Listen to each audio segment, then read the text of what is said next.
disparity in the report that's coming out. So we like to say, if you look at the data impartially, that to see that we in the community see that there's a disparity that exists for people of color, and what do we do about that? Once we say that we recognize it, what happens next?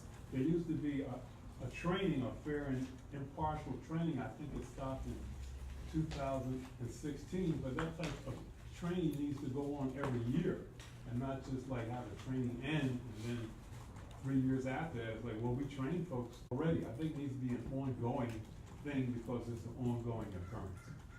So thank you. Thank you, sir.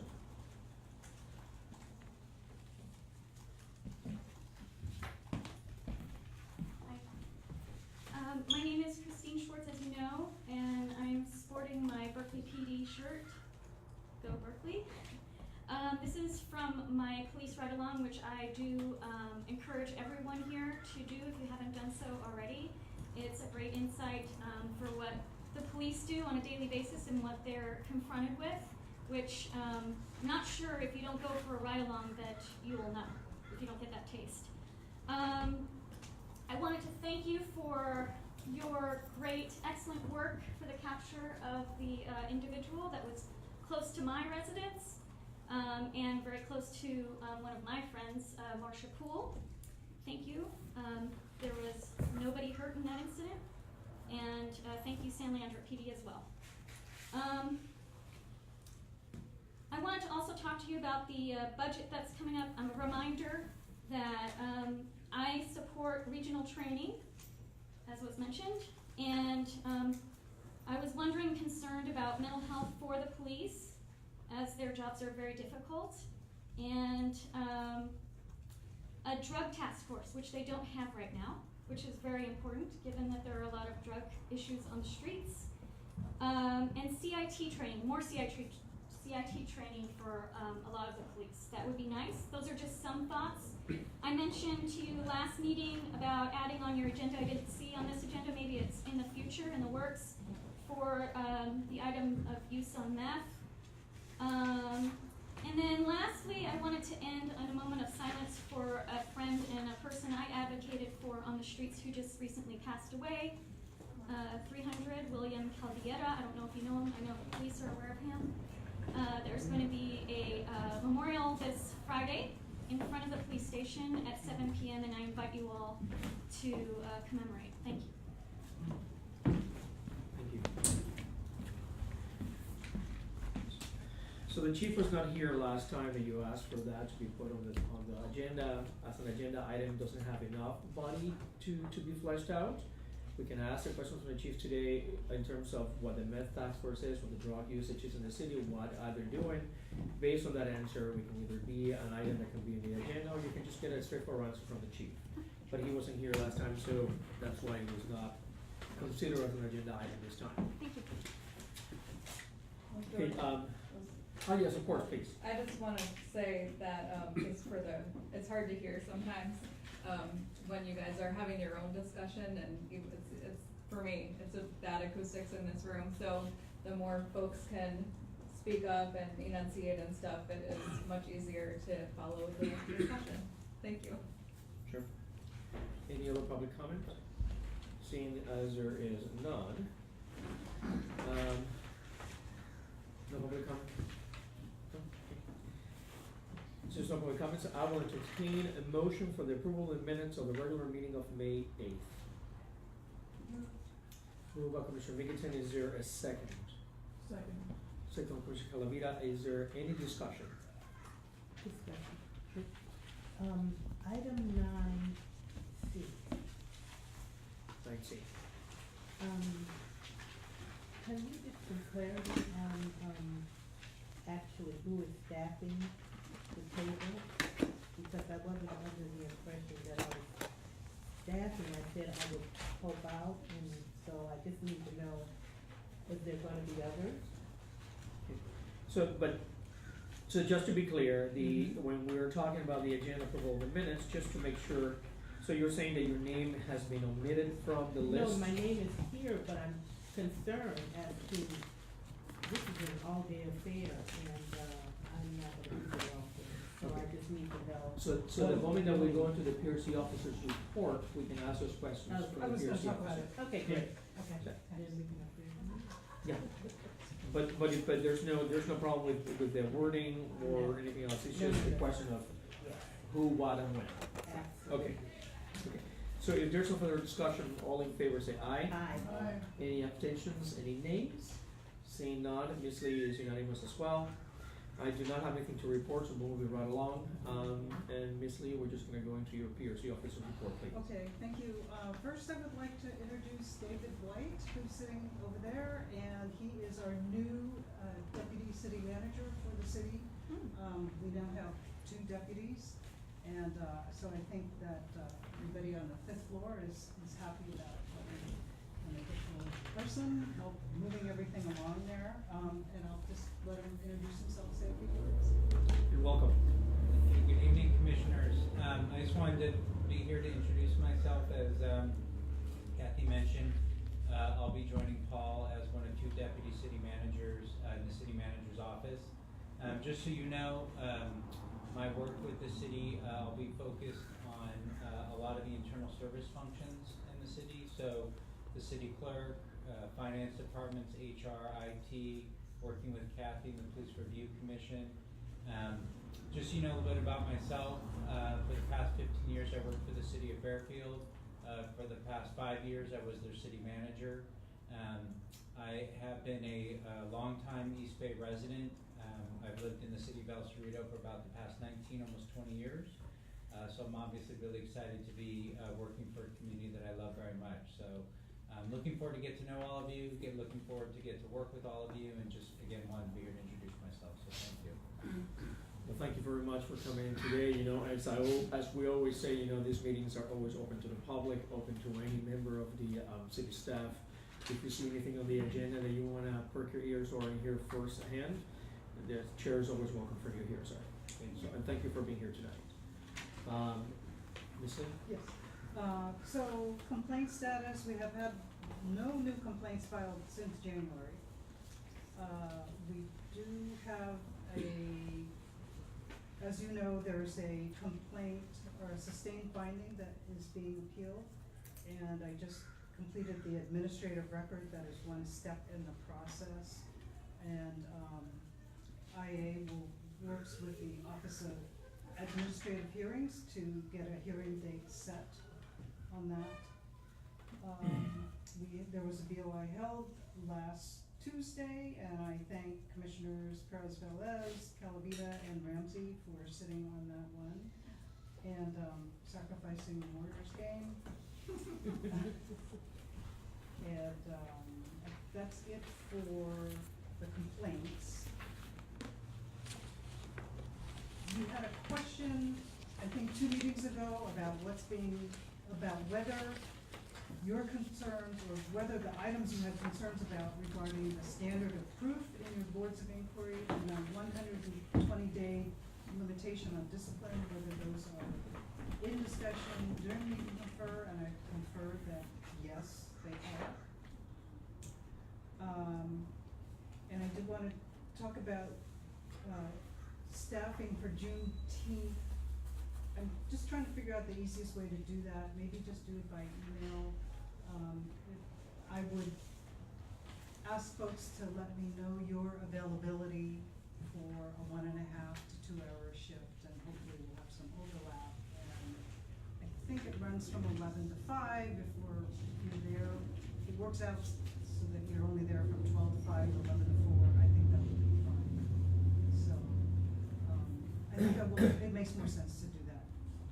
To try not to do that in the meeting, but Ms. Allenby, nobody has signed up to do the whole day, and that's why we were trying to get more people so that, to make it manageable for everyone. So I thank all the people who agreed to do that. And last thing is, there are 5 Wednesdays in May, so we have 3 weeks to your next meeting instead of 2, so next meeting is June 12th. Enjoy your break. Thank you. So, but the subcommittees that are still scheduled still meeting. What we'll Yes. have is regular meetings of the PRC. And I'll talk more about scheduling. Scheduling. So So a doodle poll then, maybe, or just an email going out for people to say, I'll take this time? Are you gonna facilitate the division of the time? I'll facilitate that. Okay, that's fine. Yeah. Yeah, as I said, I mean, it looks to me like that Sunday our party will be available as well, so I mean, it's, Oh, okay, it's a week, great. schedule. Okay. Go ahead, Ms. Lee, sorry. No, I'm done. Any questions for the PRC officer? Matt? And I guess because the chief is here, I'll ask him about the answer to the questions on the memo on the MOU compendium Yes. questions that we had 2 questions left over, so the subcommittee cannot meet and complete its work with the recommendations to the police review commission until we have those answers. I thought maybe we'll get him this time, but it's fine. So I wanna ask you, the chief just heard me, so I'm sure he'll jump in. So if there are no questions for the PRC officer, chief, the floor is yours and welcome, sir. Thank you. Good evening. Let's see, we also, note with sadness.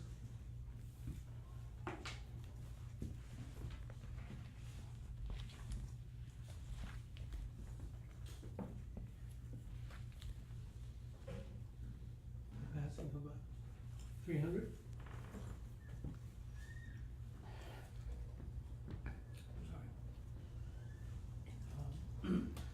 I'm not alone in a large group of us who spent a lot of time enjoying time with him, talking to him, engaging with him, supporting him. I think probably hopefully a bit emotionally, but also financially. As it turns out, as we were talking, lots of folks tried to help him out. He was a unique character, and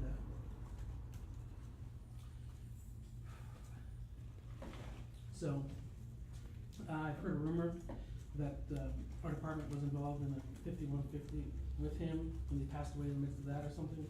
And I just want to let you know that the police department didn't have any part of any interaction with him with regards to his passing. So if you hear that, just know it's not true. Don't respond to any contact with him. So he was one of the most remarkable things about him, I have to say, is he knew through talking to officers and including command staff, is they had to know who was on the promotion list. So when he would talk to me, he would say, "Oh, the lieutenant's candidates," and he'd reel off accurately all the names of people on there, and then he'd throw his 2 cents in for input. So talk about community input. There it is. So quite a character, and we'll miss him. Very sad about passing. On the right side, I want to share a couple things. Our Sergeant Mel Turner was off duty at a pool in her community, and noticed a small child face down in the water, and jumped in, pulled her out. She was not breathing, as I understand it, applied CPR, was able to resuscitate her and essentially save that little girl's life. So that's awesome work by her, and a sort of testament to training. Sergeant Turner's, I know it's late in the game to say this, but Urban Shield trained, has been through a ton of training and identified the problem and moved right in on it and saved that girl's life. So very proud. In terms of staffing, we're at 161. We had academy graduation on May 6th with 2 folks graduating. One of whom was a police aide. So we sort of identified that our aide program, which has been going on in one form or another since I was hired, is actually by percentage one of the most reliable producers of officers who are able to go to academy, pass through FTO, and go on to successful careers. I'll include myself in that and people before me who are trainees or aides. So it's very cool to see this young man, Officer Rodriguez, who was with us for 3 years maybe, for quite some time. But go to academy, finish his education, go to academy, and graduate. So we're happy he's made that. He's an FTO, and he's got more process to go through, but nice to have graduation. Yesterday was the graduation ceremony of a program which the Berkeley Police Department really heavily supports called Inner Perspectives. It's a multi-county program, primarily Alameda County and Contra Costa County, They do a cadre a year, about 30 people, so they put 30 people through this leadership program, but it's officers, so it's not sergeants and it's not above. It's a leadership program designed for officers to consider, I think, the internal work involved with being a police officer. Lieutenant Dan Montgomery, who many of you know, is essentially administering the program, and Sergeant Ronnie Rodriguez, Officer Kevin Cleffy are both facilitators for that, and we have several folks, Sergeant Cummings, who you know, who's a graduate of the program, and every session we have folks who support the program there. So they invited me to give a little talk, so I spent 10 or 15 minutes talking about perspective and mindfulness and the importance, essentially, of thinking, putting in time on the work sort of in your head, minding yourself so that you're responding consciously rather than reacting automatically to what's going on around you, and trying to think through the long-term strategic considerations of what you're doing, sort of win the war first, then go into battle, rather than march into battle and try to figure out how to win the war. And it was a nice afternoon yesterday. Last week I spent a day in Sacramento at Cal Chiefs Legislature Day. That's an event where Cal Chiefs are signed up to meet with our legislatures to discuss issues of importance. And just for your information, the primary issues, the real primary issue is about use of force. There are two competing measures. It's a longer story than I'll go into here, but Cal Chiefs and PORAC are trying to work out a way for these to go through together. They're connected now by this legislature such that if the Weber bill fails, the other bill will not pass also. And so they're really trying to work out something that's agreeable. The primary issue has to do with the definition. A wind force can be used as it's codified in the penal code. And the proposal, and the Weber proposal, speaks to necessary use of force, which is very challenging when it comes to, that's a piece of the law, because there's so many, what about this or what about that? Was it really necessary? It's very much a judgment call in terms of necessary in the moment of fast-breaking dynamic situations. And I think that Cal Chiefs and many people recognize the importance of not going first to using deadly force. And the law itself needs to be updated to some extent. It has some outdated pieces in the penal code, but it would be very challenging. And I think that the entire profession in California would be challenged with, if it were in the penal code, that you had to show the force was necessary. Because there's such a myriad of events, and necessary, if you can just get in that why didn't you do this or why didn't you do that? There's always going to be chances for other actions in the midst of an event, and so folks are very concerned about that. In terms of staffing, we're at 161. I've got a couple backgrounds pending for a couple of lateral applicants from other agencies, so I'm hoping to see some quick hires there. And we have, I think, 5 people in our academy right now. So I look forward to getting them out in the next coming months, and we're working through another cadre of applicants. Epic Recruiting is the marketing firm that we retained. They came last week and did sort of a discovery day, talking to staff, working out themes for kind of recruitment videos, and gathering information about our department to sort of feed into their plans for our website and for recruiting videos. They will come, I think maybe even 2 film teams will come, or film groups, 2 sets will come and work for just about 3 straight days in June, shooting video, talking to officers, and working on all that production stuff. So we're excited that that's progressing. Remember, the end result of that will be videos, a recruiting website, a way to, and a very, I think, informed online, web-based, or not web-based, but online advertising, so that we are pushing ads out via Google to try and get folks to our website, to our communities, and see what our police department's about, and hopefully attract the folks that we welcome into our agency. So it's a fairly big deal. The budget process is ongoing. The manager has, we've done presentations, we meet all the city departments. The manager has, I think, made recommendations, and council has a few more meetings to go through in terms of process, another work session or two, before they finalize the budget. From our perspective, though, what we are hoping to get is to increase our community service officer strength by 4, which we will pay for through, we believe, the reduction of overtime for CSOs. Now, CSOs work in the ID unit and they work in the property room, but mostly it's the jail. And so our jail staffing is low. We want to get that up so that we're not spending as much overtime, and believe that increasing our staff by 4 and hiring up to that will significantly reduce the amount of overtime. The jail issue is just coincidentally now tied into Sheriff Ahern's decision to close Glendyre Jail. So Glendyre Jail is also referred to as North County. It's in downtown Oakland, and that is where we take people for arraignment. We hold people temporarily in Berkeley, then they go off for arraignment. And typically, we can book in Glendyre.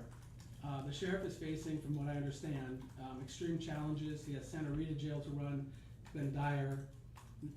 Both are, I don't want to speak for his operation, but I understand them to be at something like half capacity, but he's got to staff both. And he's having the same staffing struggles that we're all having. So he's had to make the difficult decision to close down Glendyre, move his resources just to Santa Rita to hopefully reduce the problems that they're having there in terms of mandatory overtime and so forth.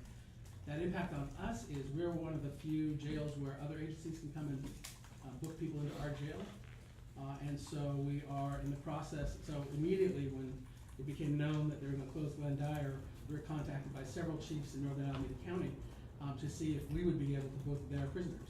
Because the alternative is that they would have to drive each prisoner drive out to Santa Rita and Pleasant, which for us is 45 minutes or an hour from Berkeley away. So we are in the process of discovering how many prisoners they tend to book, and looking at our agreements and looking at our fee schedules, and ultimately what our desired end result is that we'll have uniform agreements across all the jurisdictions. We'll have carefully looked to make sure that us taking their prisoners doesn't exceed our capacity to run the jail in the way which we're accustomed. And then we'll have to go to council, very likely with a fee adjustment. The council last set the fees, I think, 10 or 20 years ago.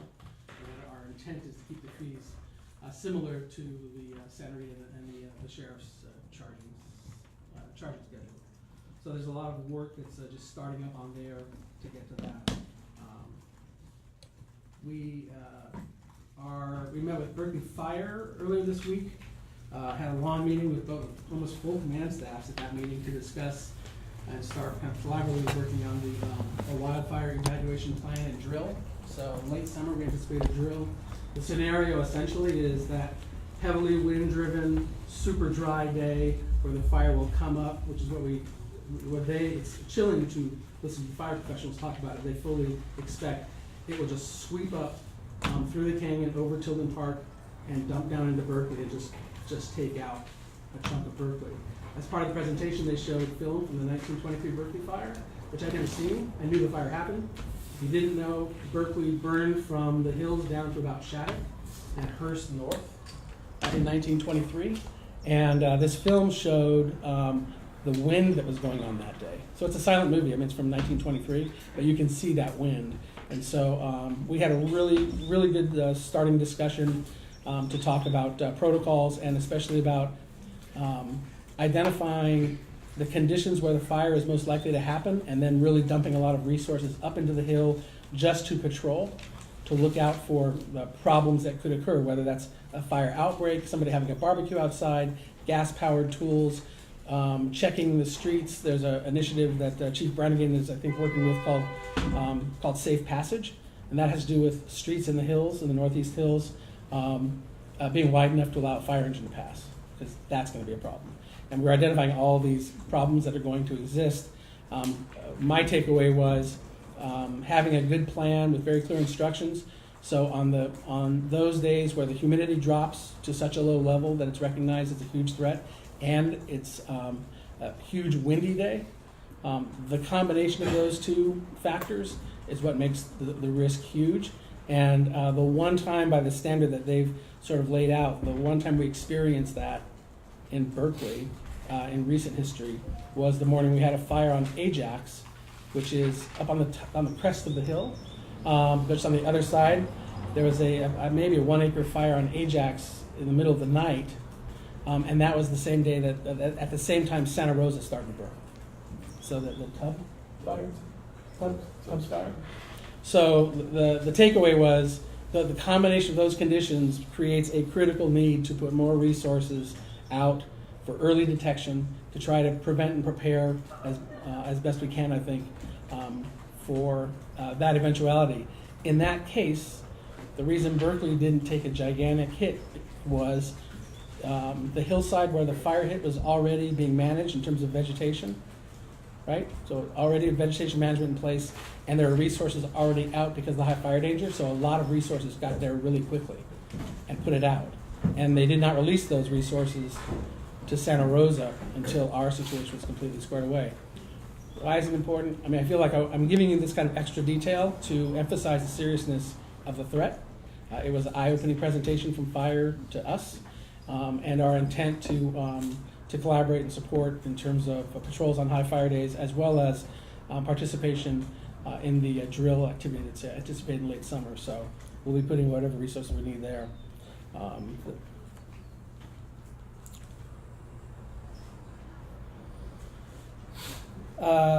It was mentioned, I think, by at least one public commenter about an incident a couple nights ago where our special response team. So in that case, a person slashed and severely injured an individual. Patrol responded around 5:45. That was Sunday night, I believe. And it was believed that the suspect was inside of a 2 or 3 story house. And patrol worked the problem and ultimately called in SRT, which responded 9 o'clock, 10 o'clock-ish. SRT used their tools and techniques to clear the house. I was on the radio much of the time, and at about 2 or 2:30, having cleared the house twice and just not been able to locate him, he was located on an external deck that's above and behind the house, hiding, and was taken into custody. Less lethal was used, but he was taken into custody without any significant injury. Really excellent work by SRT in terms of methodically and carefully moving through the entire house, doing their search, using our tools and techniques to safely resolve that incident. So good work by them Sunday night into Monday. In terms of engagement, we staffed a table at the recruitment table at the book fair, which was a recent Berkeley event. We'll be at Juneteenth. We have a coffee with a cop tomorrow at 4 in the afternoon at Pete's down on 4th Street. So if you want to come caffeinate, come on down. The use of force policy group that we have is working on the redraft of that policy. They've had productive meetings and they still have more to do. That's going to be a substantial redraft of our policy. I think it's going to contain all the elements that we've talked about several times, as well as meet or exceed the referral from Council Member Harrison's item from late 2017. So that work is ongoing. I just want to reassure you it's ongoing in a very real way. I've seen one draft, but they've had a meeting and we're still working on it. It's not going to be just, initially I thought we'd be able to just adjust a few paragraphs and sort of drop in language, for example, sanctity of life and something on de-escalation, that sort of thing. But it's going to be more substantial than that as they really bring it up to what we see as the emerging standards. They're also going to include elements from the, I think it'll sort of meet or exceed whatever the bill that passes that I mentioned earlier, with the exception of the issue about necessary force. They're going to take those into account in terms of training and policy.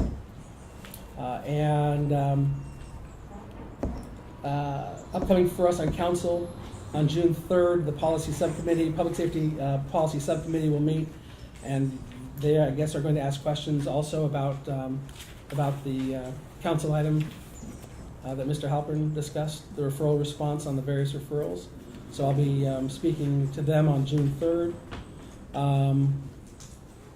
The Mental Health Commission has advance an item which will be heard on June 11th at council, to ban the use of spit masks by police and fire.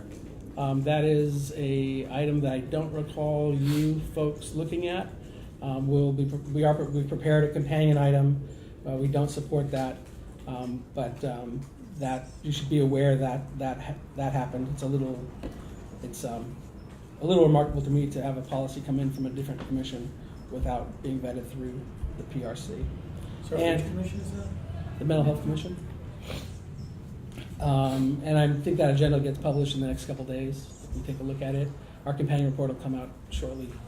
Not out on this agenda quite yet. And then also coming out is on June 11th is an item which suggests that which seeks to amend the technology surveillance ordinance, which was just recently voted in, and to in doing so to completely ban the use of any facial recognition technology at all. I have concerns about that. The ordinance, which you probably have looked at already, at least somewhat, I hope, because you're looking at 1300 and 1301 and 1302. And if you look at 2.99, that ordinance essentially, not essentially, it disallows the use of anything other than what's explicitly been reviewed, vetted, and approved by council, even at the proposal level. Facial recognition technology clearly falls within 2.99. So in effect, in my mind, it is banned until and unless we bring a proposal and justify the use and make sure that, and bring to it whatever is, it'll be on us to demonstrate to council that civil rights issues are properly dealt with and the technology is something that's acceptable. My concern on banning a technology just in general is the kind of idea that one absolutely cuts off the potential use of a tool which, as it's developed over time, if it becomes more accurate, we're sort of saying no to a bunch of things we don't even know yet. And I'm concerned that given the structure of 2.99, we would have to come to everybody, to the PRC, to council, if we wanted to use facial recognition technology, if we wanted to get it. And in fact, we are obliged to report if we were to use it in any way, in an emergency or, as 299 allows for use. So we of course intend to always comply with 2.99, and so I just have that concern. But for your information, that's going to council, and they may give it to the policy subcommittee.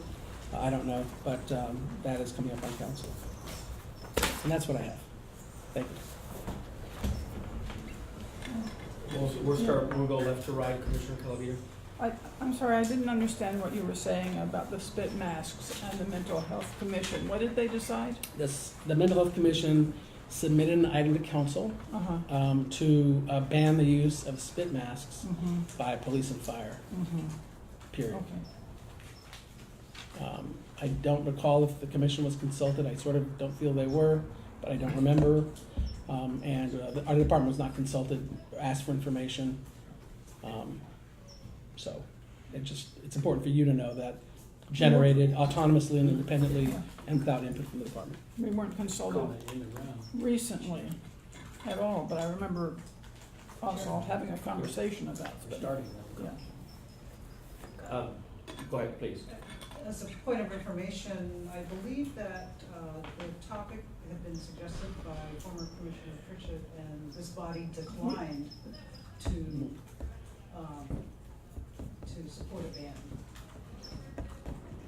That's right. In the discussions on methods that were used for, it was part of a general order that talked about restraints. The commission had a lengthy discussion. It was on the agenda. We discussed it, and we, on a vote, decided not to support a ban. The commission already took an action on this, saying that they were not in support of a ban, but that we did need a bigger explanation from the department on its proper usage, the when and where and the how. But that a right-out ban was not on our vote, and we can certainly look at that in terms of our minutes. Yeah, and pending is a presentation on the use of spit masks. I think the That's right. commission agreed to have that, and that is something that I have not. So the short answer for you is Chief is, Chief is in a conversation that the Police Commission had, under a discussion of general order presented by a former commissioner, the commissioner decided not to take a stand on the ban. At the same time, they said we wanted to have a presentation on the if, how, and when the speeches were used. And we're waiting on that before we have a final opinion, if the opinion is changes. But the opinion from the PRC at the moment, as we stand, notwithstanding the recommendations of the Department of the Health Commission, the Mental Health Commission, was that we had no stance on a ban. But I guess in that, you're refreshing my recollection, because I can remember, I remember just like talk of it, but, so in that earlier discussion, the PRC had access to that policy about restraints. That's correct. Which is our standing policy. That's how the topic came up. It's Okay. because it was contained in a lexical policy that I think was being presented for the commission's review. Yeah. That's right. The commission approved that, for the lexical, but we had it with a caveat that we would like for the police department to come back to us and do a demonstration of its usage, so that we can see from the department their own presentation and, so to speak, operational use, when, the how, and the why. I mean, so that's where we stand right now. Okay. Yes, go ahead, please. And I'm just, and I think also in adopting that policy, there might have been some language about the use of it, and someone may be vomiting, if I remember correctly. So language is also offered to Captain Rolieri and to you, Chief. So the fact that there was the circumstances in which a visible medical condition existed of vomiting or blood, that in those uses it shall not be used. So the PRC has made full recommendations on this aspect. That language is in the policy, and we did As discuss issued. that. That's right. So we incorporated that. Yeah, it was in there. So the Police Review Commission did a vote on the general order, added language, and submitted language for review and approval, and it was voted on. So I think that kind of answers what steps we have taken. So that's Yeah. No, I agree, but I do remember requesting this The presentation. presentation, and so that vote on the ban, in my view, was somewhat preliminary, pending this presentation, right? I mean, that wasn't the final word. We didn't have a full amount of detail or specifics on its use at that time. But the general order was voted as an approval. Yes. With the change of the language, but we did say, Chief, so I mean, I think what we're trying to say to you, Chief, is the PRC has weighed in on this issue. The PRC has changed the conditions of the general order for its usage. The PRC is still waiting for a presentation on its usage operationally, so that we can have a much more understanding of how it is and when utilized. So, And we would like to have that. so we can agendize, I'm glad to work with Ms. Lee and agendize that. And that policy, if a person vomits while wearing the mask, the spit mask shall be promptly removed and discarded. That is in the current exhibit. So that sounds like the suggestion, or it's possibly the suggestion that you had made. So that is in the policy, and the policy is in place. And that's fine. I'm perfectly happy to do a presentation, and then scheduling will be a little challenging by June 11th, but in the meantime, you'll have the Mental Health Commission's item and our companion report for your consideration, as well as the policy, and take a whole picture, get a view of the entire matter from there.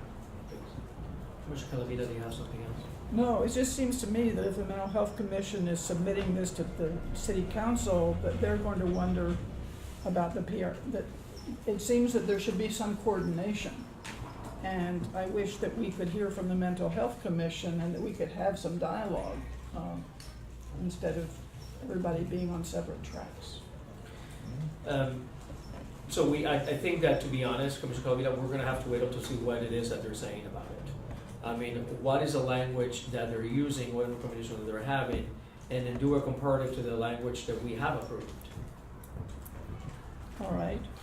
It may be that they're relying on some other data that we don't know about, Understood, Yeah. and understood. since they're mental health commissioners. So I think perhaps two birds and one stone, so to speak, process here is that maybe the same day in which we have the presentation by the Berkeley Police Department, we can also reach out to the mental health for them to talk to us about what is it's not, so let's just be clear for the record. This is the Mental Health Commission, not the City of Berkeley Mental Health Department. Right. So the Mental Health Commission can make a recommendation that can come to us and also be part of that presentation to us and add their input as well. Yeah. But there's a difference here. I mean, it would be interesting to know what the take is from the City of Berkeley Mental Health Department as well. I mean, because then so that should be three different aspects. What the commission says, what the mental health department says in the City of Berkeley, presentation by the Berkeley Police Department on its usage, and we have the language that we have approved, and we can then reach out whether it needs to be revisited or not. Mm-hmm. Make sense? Yeah. Cody? Does that make sense, Commissioner? Commissioner Middleton, please. That's in part why I volunteered to go to that commission meeting, which That's is right. tomorrow night. Just not about that issue Oh, I see. specifically, it's not Yeah. on their agenda, but I thought that we should at least have a relationship Right. and be aware of the issues. Absolutely, yeah. And that was voted upon to designate you It the was, person. By consensus, we agreed that you should be, that you going to that meeting and coming back to inform us of what they were discussing was a good idea. right, so that's an informal thing, we could formalize it, but if you want to put on the next agenda, that I'll just give a brief report, what types of things are they talking about, and we can take it from there. My question for you, I got a Nixle notice about loud sounds, I think during the, Oh, what's Sunday night? machete incident, Mhm. and I was just wondering what it was. So SRT deployed what are called flashbangs. So those are diversionary devices. They're small devices which explode and make a very loud sound. They don't ignite. They make a loud sound, and they were working on the issue of trying to figure out in the house and or dislodge this person from wherever they were hiding. And so one way to do that is to break a window and put a flashbang in. I don't know the details. I'm pretty sure they used 3 or 4. I heard on the radio they were deploying them. But that's part of a sort of incremental technique, is you do a slow and deliberate clear of a thing, like, okay, we've looked what we can look, we've used our tools we can use, and that's just one step in it. So you're trying And to get so- somebody to move and reveal themselves. Yeah, if it startles them and it moves them out of a place to someplace where you can see them, this was an issue of having this person who significantly hurt somebody, and we want to discover where he is in the building so you can talk to him, but also so that you're not moving right up and discovering him right, in close quarters. You want to discover him from as far a distance as possible, and then start working to resolve the issue, so you don't end up in a forced situation, because of course we believed him to be armed. A weapon was recovered from right near where he was located finally.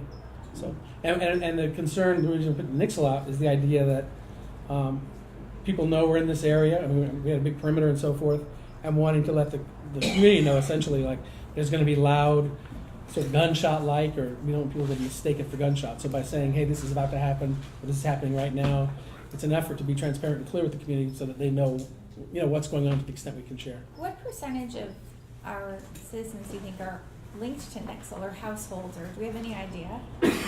We can find out, like 100% find out. I don't know, let's say it's 14,000. Yeah, I can't remember the number, but we have it. I'm sorry, I don't know it off the top of it. I can definitely find out later now. And also, Two questions, tell me, right? oh, go ahead. The one was tied to that one, so please go ahead.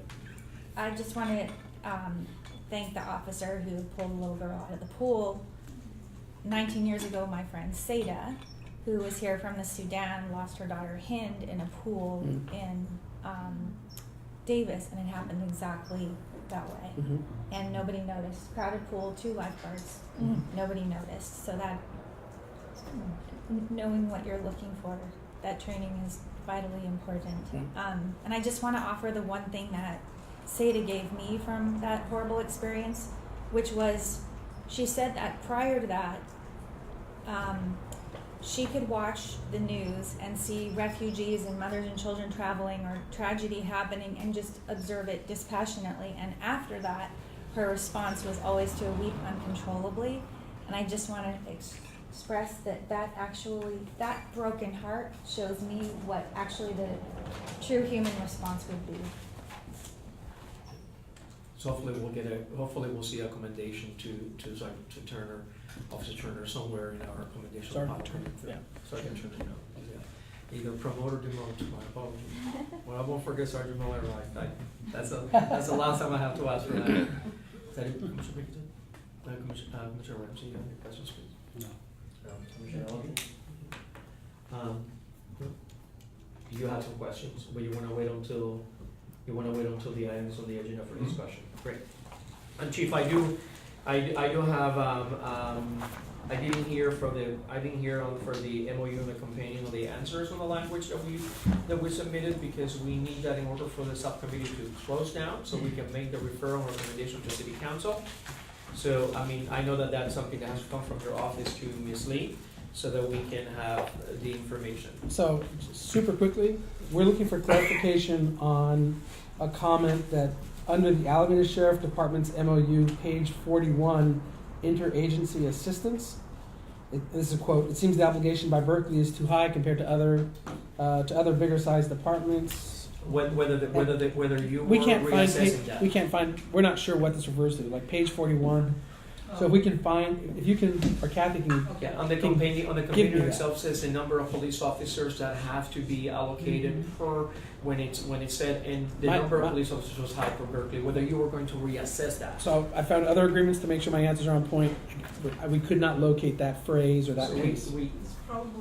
That's probably numbering in the packet that I gave to the. So if you can just I'll find it. zero me in on it, we'll Yes. Okay, We're that's fine. prepared to get a response. I had two questions, and it's how are lateral officers acclimating to Berkeley? I mean, and what's the training time as FTO? What was the first part, sir? How are the lateral officers acclimating to Berkeley? Super well. I think I can't think of a lateral we've had a problem with. So they seem to acclimate very well. We've got folks from, UC Berkeley in the past, lots of folks there. Recently, San Rafael, Los Angeles. And one sort of hears as other agencies undergo problems, like people are sniffing around. So acclimation seems to be good. I feel like experienced officers know the kinds of questions to ask, and we bring them in. They can have tours, they might ride along, they get a chance to talk to our people, and I feel like people that are coming, are getting hired, have a good sense of what they're getting into, what kind of organization we are, and what kind of community we are, and they're interested in working here. So in terms of training time, we allocate the same amount of training time. I believe we can, the idea is that we don't want to force them by virtue of pride or anything else to feel like they've got to take less time in training. We extend them the same training period. If they make it through our training book and their conduct and abilities are observed to be they're very squared away, that can be minimized. But by default, we're interested in ensuring they have the same training plan as a new officer, just to give them the time to acclimate here. Yes, that makes sense. I'll have just I know about. Thank you for the information on the jail. I know that Interim Chief Alvarez from BART has some interest in having conversations with you about that. We had the discussion at the last BART Police Oversight meeting. Better. You should call soon. Yeah, We're getting a lot of calls. I'll reach out to him. Yeah. And it may be some agencies some agencies have arrangements to book women prisoners here for whatever reason. I was like Emeryville, for example, and so I don't know if BART is one of those agencies, but we're also looking at some agencies just broadening it up so they're booking everybody, not just females. Because I know the concerns for police officers that if you have to drive it 45 minutes, you take one or two police officers because you have to do the custody control, take it to San Arena, you take it to police officers from the operational basis. Right. For BART, when you have only 2 to 3 police officers going through 6 stations, because they're divided between 9 different stations. Right. I mean, how is that feasible when you take 2 police officers out of the rotation to be able to have the presence for public safety within the system? So I know it's a much different concern for the department not having the ability to Well, have if you that take other smaller departments, and you think, okay, they're only going to have a handful of officers on the street at 3 a.m, and 1 prisoner equals 2 officers all the way to Pleasanton, you can see for chiefs it's super challenging. And I only have 2 comments, Chief. You know, as per our ordinance, our ordinance is it dictate for the voters to us, is for us to have input before any budget has been finalized by the city of Berkeley and by city council. So I would appreciate, because we're a little bit late here, for you at least to give us a list of priorities of how you're allocating the money for the next budget, so we can have at least at a minimum understanding how the funds from the taxpayers are used. I'm sure that it's going to be all excellent and all on par, but we have a fiduciary obligation to be involved in the budget process. And we always seem to hear about budget subcommittees meeting, the budget of the city council is almost there, city manager is almost ready to do it, and we seem to be somehow always out of the loop. When we're involved with all the subcommittees, hearings, and meetings, sometimes it's a little bit difficult for us. I think that maybe in the future, as this is probably my last year as a chair, to institute within the calendar for us moving forward, not only is the MOU companion reevaluation, but also get on the budget process so we have plenty of notice before it, so we're not the last person involved in the game. We actually have, under a directive of the city, of the taxpayers of the city of Berkeley, for a voice to be heard in this process. And somehow we always seem to be behind, not putting it on you. It's a shared responsibility for us to participate. 5 years ago, I was in the subcommittee for accreditation, which was first started discussing the use of force policy. It's still under discussion. I'm going to put on the agenda for the next time, because I think if you're getting close to it, I don't want to be again late to the game. I probably will put a use of force policy subcommittee to be created, because I don't want to have a policy in front of me, then having to have a year more of a discussion, 6 more months. Yeah. So I think we need to get ahead of this, because as I said, when Captain Harris was here and was part of the subcommittee, with then Commissioner Bloom, who became the chair as well, it's been more than 5 to 6 years we've been talking about this. So I think it's time for us to form a subcommittee so we can give you our input, see your general order, and then see how Sure, so everything let me be balances really out. clear. So my intent is, the internal working group is working on it, and then I'm gonna get it, and I'm going to say, okay, here's where I'm at, and then I'm gonna come to the PRC.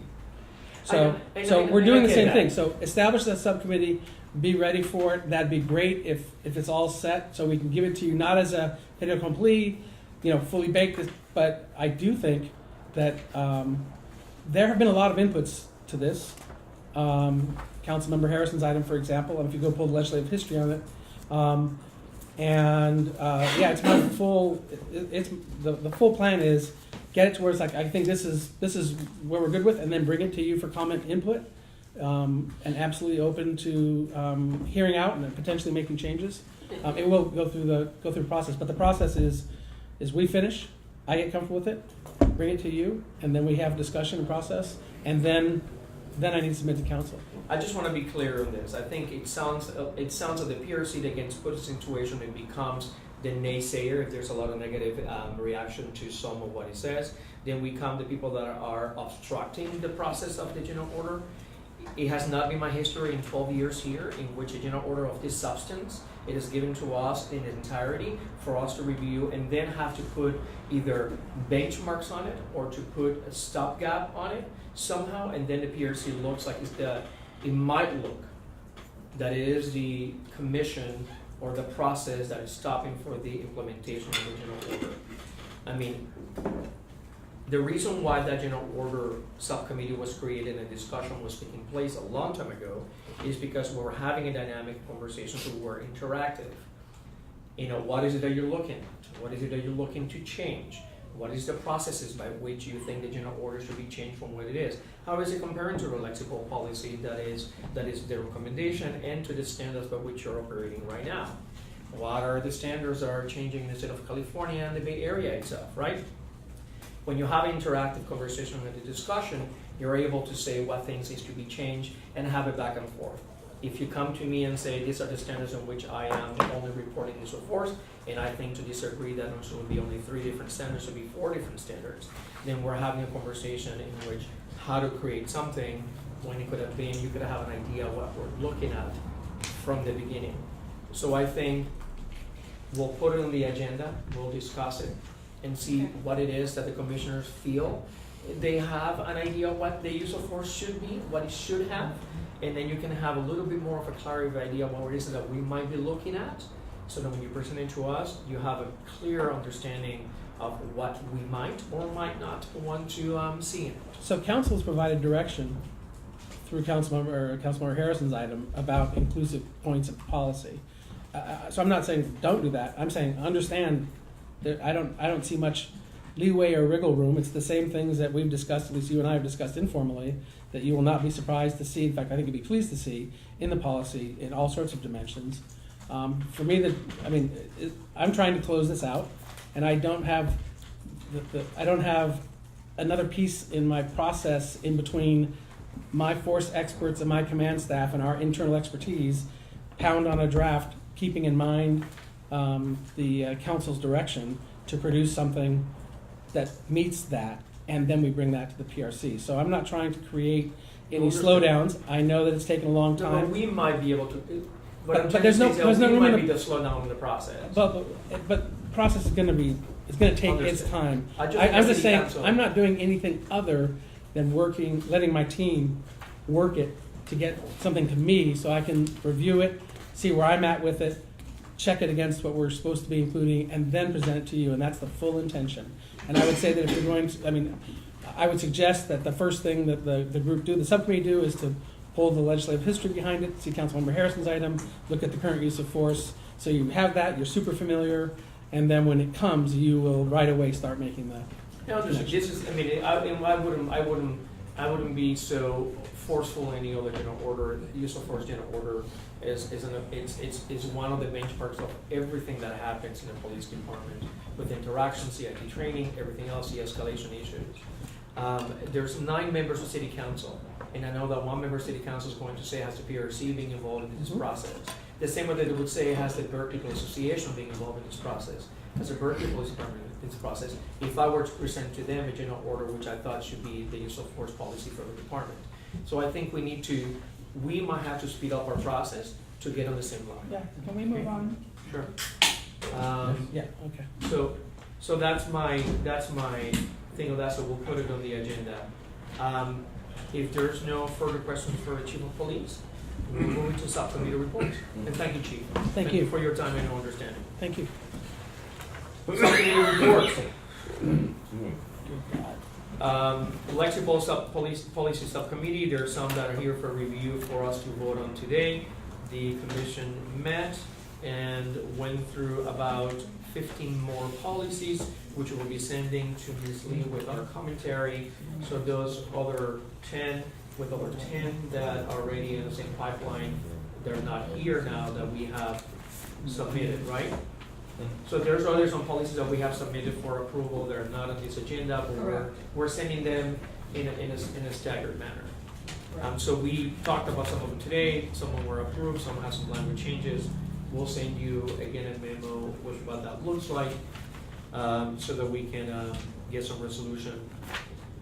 You have anything to add to that? No, you don't. MOU component subcommittee. Excuse me, Yeah. The lexical subcommittee is almost a year old and therefore needs to be renewed.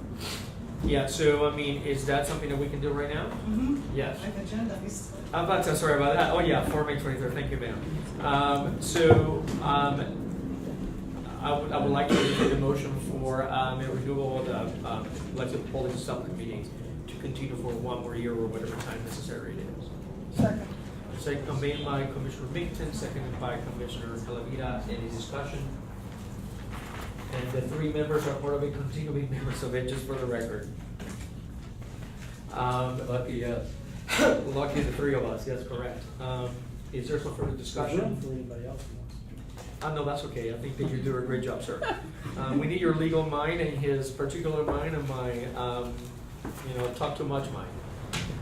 So if there is no further discussion, all in favor say aye. Aye. Any abstentions, any nays? Seeing none? Small word of appreciation, most of us are serving on 2 committees, no one's serving on 3. And that's a nice. Soon to be changed, right? Well, eventually, of course, but I appreciate our distribution of the work. Great, yeah. And that when people participate, it makes it easier for everyone else. MOU Committee Subcommittee, we just had a word from the chief, so we're still waiting on that. There's, Commissioner Mickton and Commissioner Allenby, so we'll wait for that information.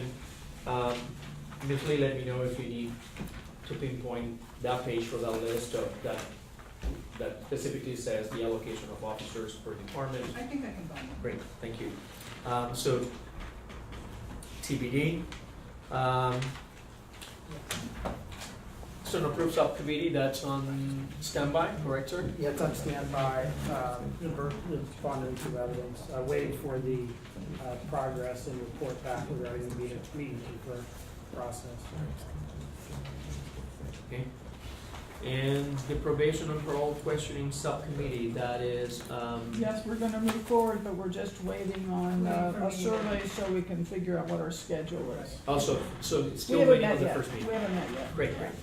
Well, I wanted to ask, just in general, is next week a good, week for people on the subcommittee? I leave town on Wednesday and won't be back till the following Wednesday, Okay. but I could do Monday. How do the rest of you feel? This Commissioners Allenby, Matthews, or Commissioner Matthews is, I don't know where she is, she didn't tell me she wouldn't be. Okay, Okay, I better do this offline. Okay. Thank you. thank you, Ms. Lee, sorry. Sometimes it's more complicated, but not as complicated as we think. Right. Ask her a quick question. You can ask me a quick question, yes, sir.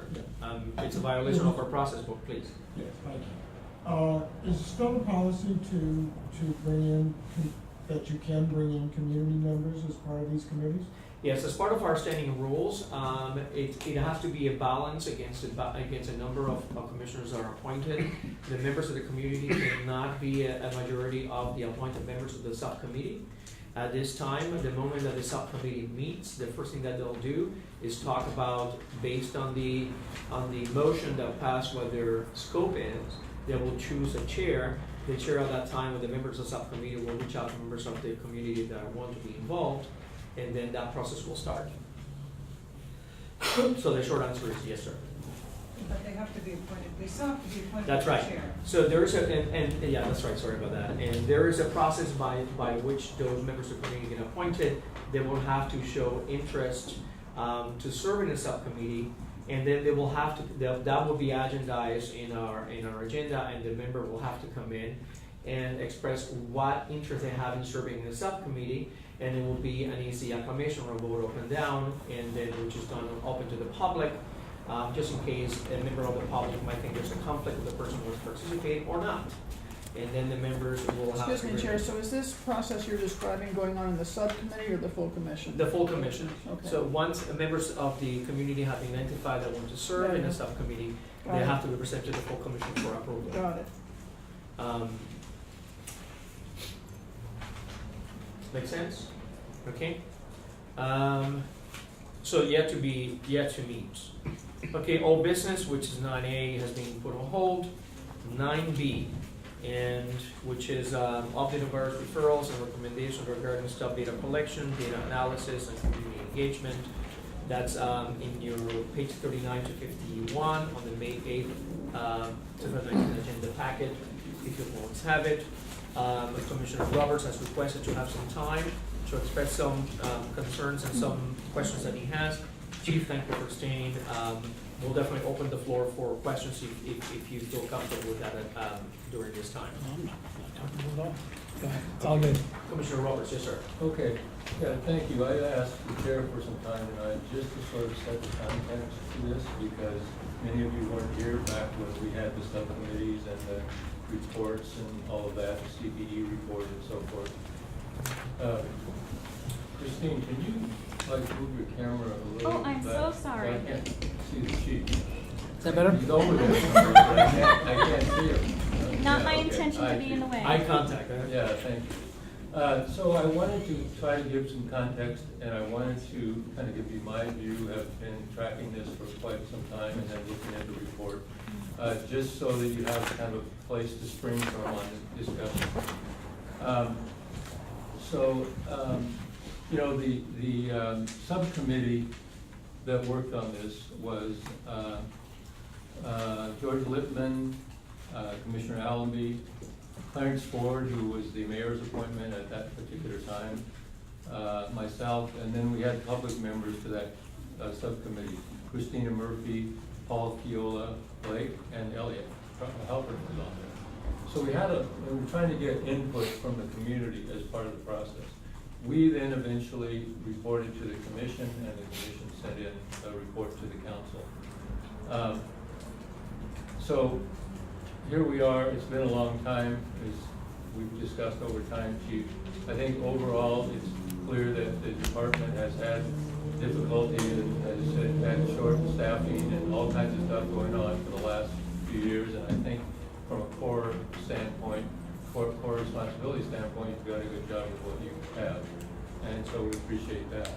I think, you know, this also is a core responsibility, and that is fair and impartial policing. It involves stops, arrest, use of force, and fairness. And so it is a core part of the responsibility, I think.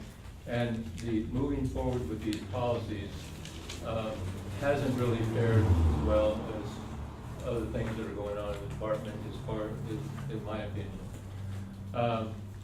The data that's been collected has been identified for several years, four years plus ago.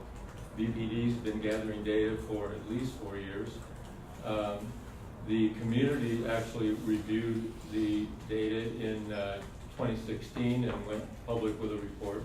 The PRC subcommittee and commission reviewed all this material in 2017 and early 2018.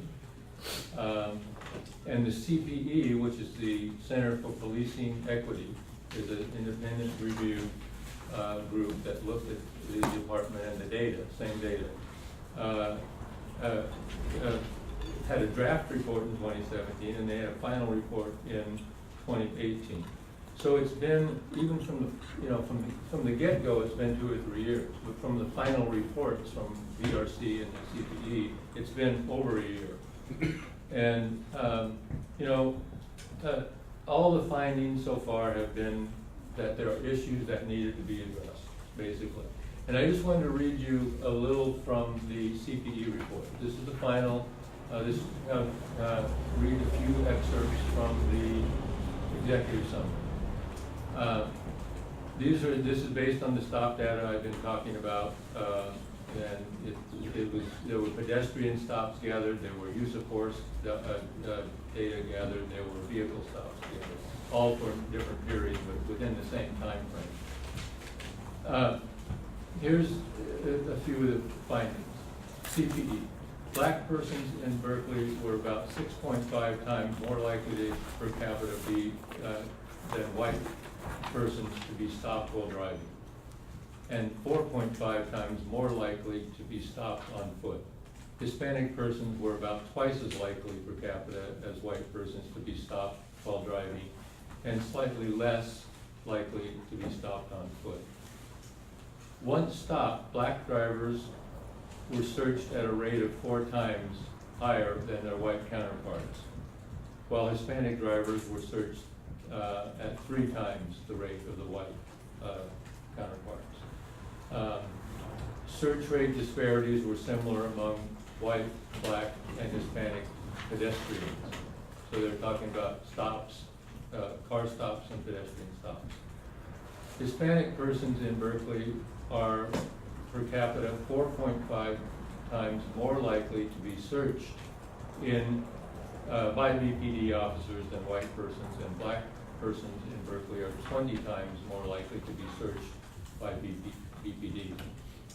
And this is the last thing and most, I think, very interesting. It says, nonetheless, black and Hispanic persons who are searched are less likely to be found committing a criminal offense than their white counterparts.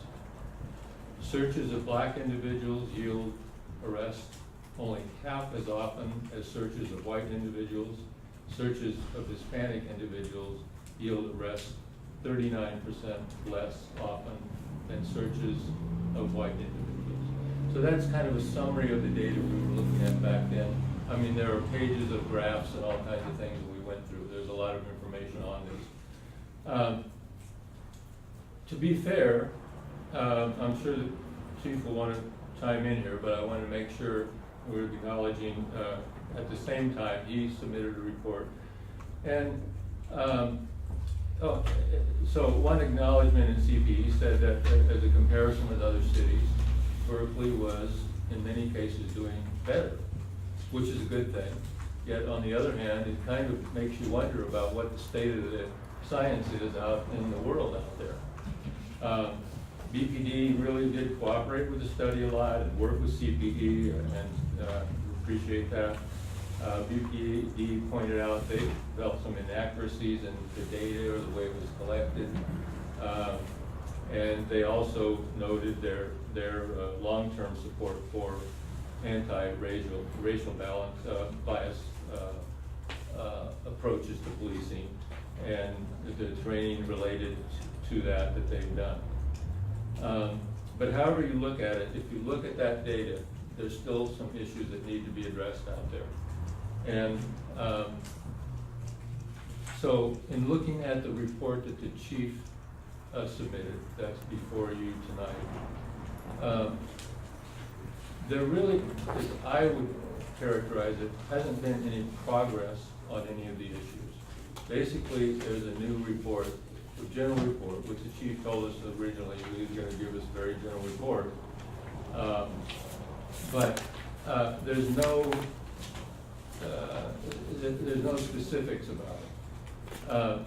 And to that degree, it's disappointing, to me at least, and I think it's unresponsive from a standpoint of timeliness of action on the core issues, on these important issues. Basically, it recommends more time to sort of do it right, to study it more and so forth, and gather more data, that kind of thing. There's no real time frame given on the specifics of a plan to address the issues. There's nothing in the report that really identifies, I think Elliot was kind of alluding to this, there's no context in the report about some of the things I'm saying. Basically, it does list all the recommendations of all the bodies that presented recommendations for them. But there's really no context in terms of the data. So, and I know probably more than half the commissioners weren't here during that time, and probably, I don't know, maybe half the council wasn't here at that time. So, I think context is important. There's no short-term targets, the way I see it. There's no,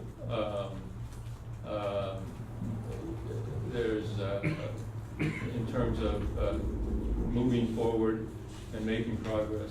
Some of the data could go out, or some of the data gathering could go out past 2022. And I think it's not responsible of the city to wait that long to address some of these issues. We were told in, I think, as I recall, 2016, that the department was gathering the appropriate data to comply with the state law, which is known as RIPA. I don't know if you saw some of that in there. Basically, it stands for Racial and Identity Profiling Act. It's a state law that requires all departments in the state to start gathering data. And they're kind of phased in by year, depending on how big the department is. Large departments earlier, smaller departments later. But we were told in 2016 that the department was gathering the information to comply with RIPA, basically. And basically in the new report, it says no, they aren't gathering enough information to comply with RIPA. There's, I don't know, it sounds like at least there was 6 data strings or data points that you were collecting, and RIPA wants 19 or something like that was my recollection from reading it. So, there's a disconnect there. We felt like they were gathering the data. They weren't, apparently.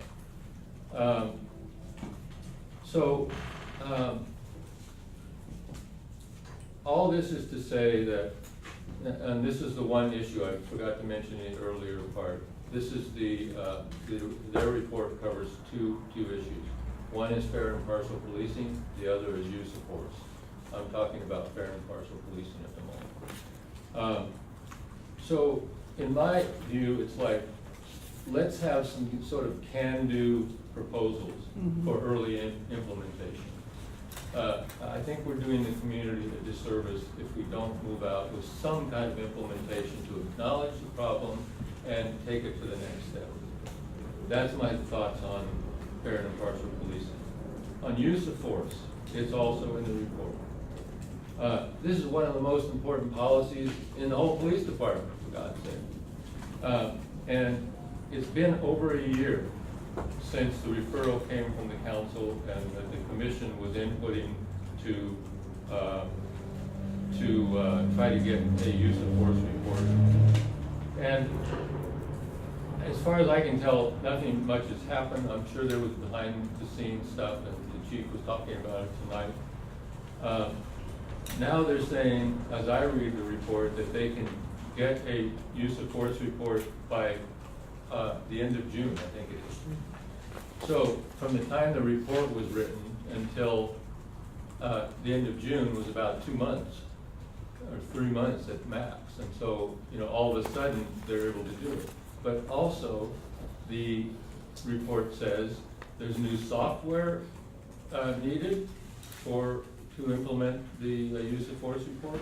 There's a legal review that has to be done. There's a BPA meet and confer. There's a PRC review, and there's a council report, which takes a month to get on the council agenda.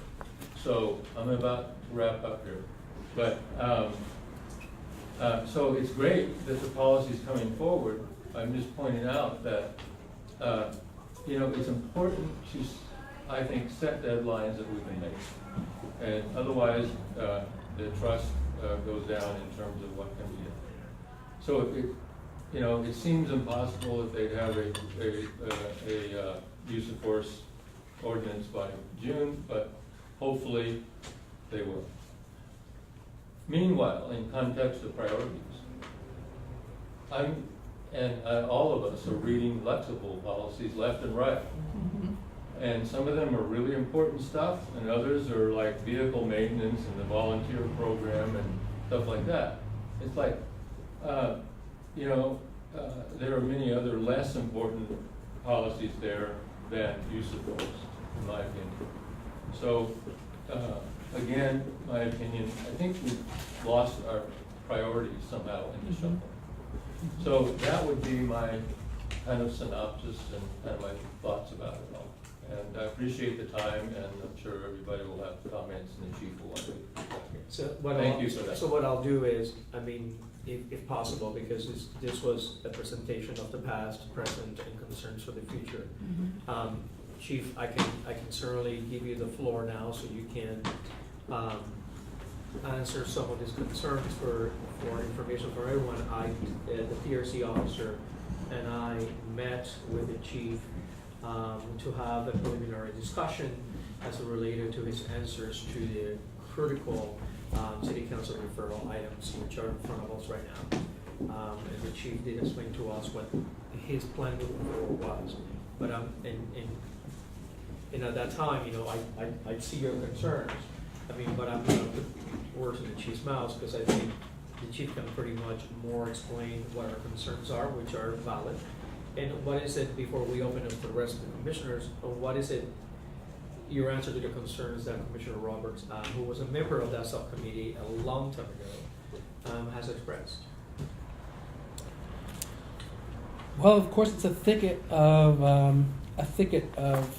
information and issues, and the purpose of this council report is, as I have mentioned, to try and tidy, and I believe I've said this to the commission, to try to address these myriad of recommendations that have fallen through a myriad of council and PRC actions, of reports that duplicate each other, that have some recommendations across each other, and just trying to get all that squared away. It is no small task.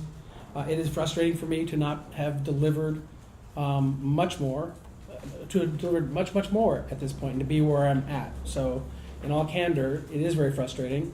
I'm not going to go back through detail of our department's challenges over the past 2 years, but they are significant and they do impact our ability to produce this sort of thing. My approach on this report, I'd like to actually break down a couple of things. And by way of clarification, because you made a couple comments that I want to call out and respond to, just to make sure you understand, because it may hearing what you're saying and looking at what's written in the report, I can see like, oh wait, this is being misunderstood or this is not right.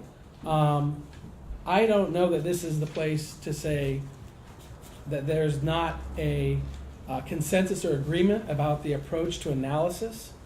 However, I will say, and it was very clear when CPE presented their actual report to the PRC, that we disagree with the per capita analysis, and any statement that uses as its basis a such and such person based on per capita is 8 times more likely is fundamentally flawed from an analysis point of view, because of all the factors that go into Berkeley being a community surrounded by many other communities with a lot of people going through it, and the data that we've collected doesn't support that.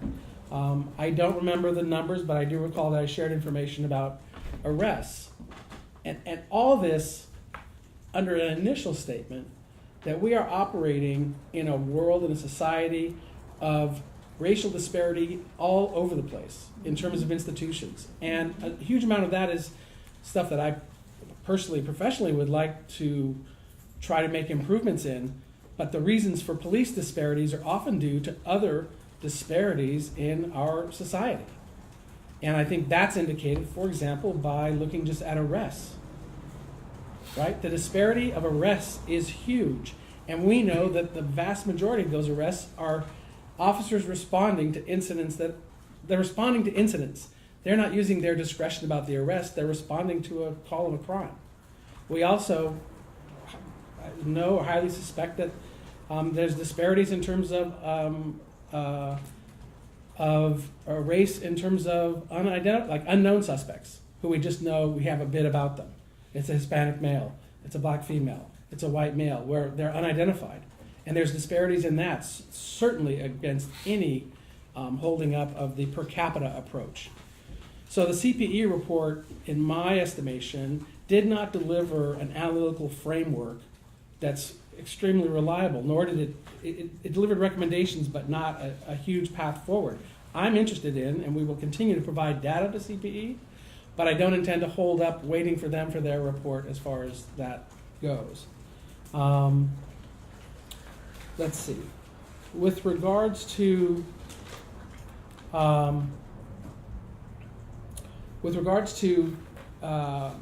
use of force, so on this council item, which item number 3 talks about force policy update.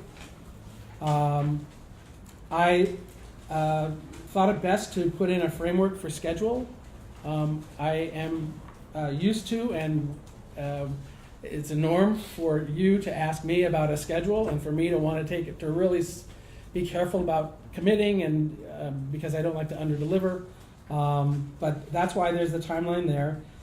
The team has had and will continue to have productive meetings, and I intend, as soon as they give me the output and I'm good with it, to give it to you, and we continue with our process. Again, please note in that table, legal review and then PRC review is there next.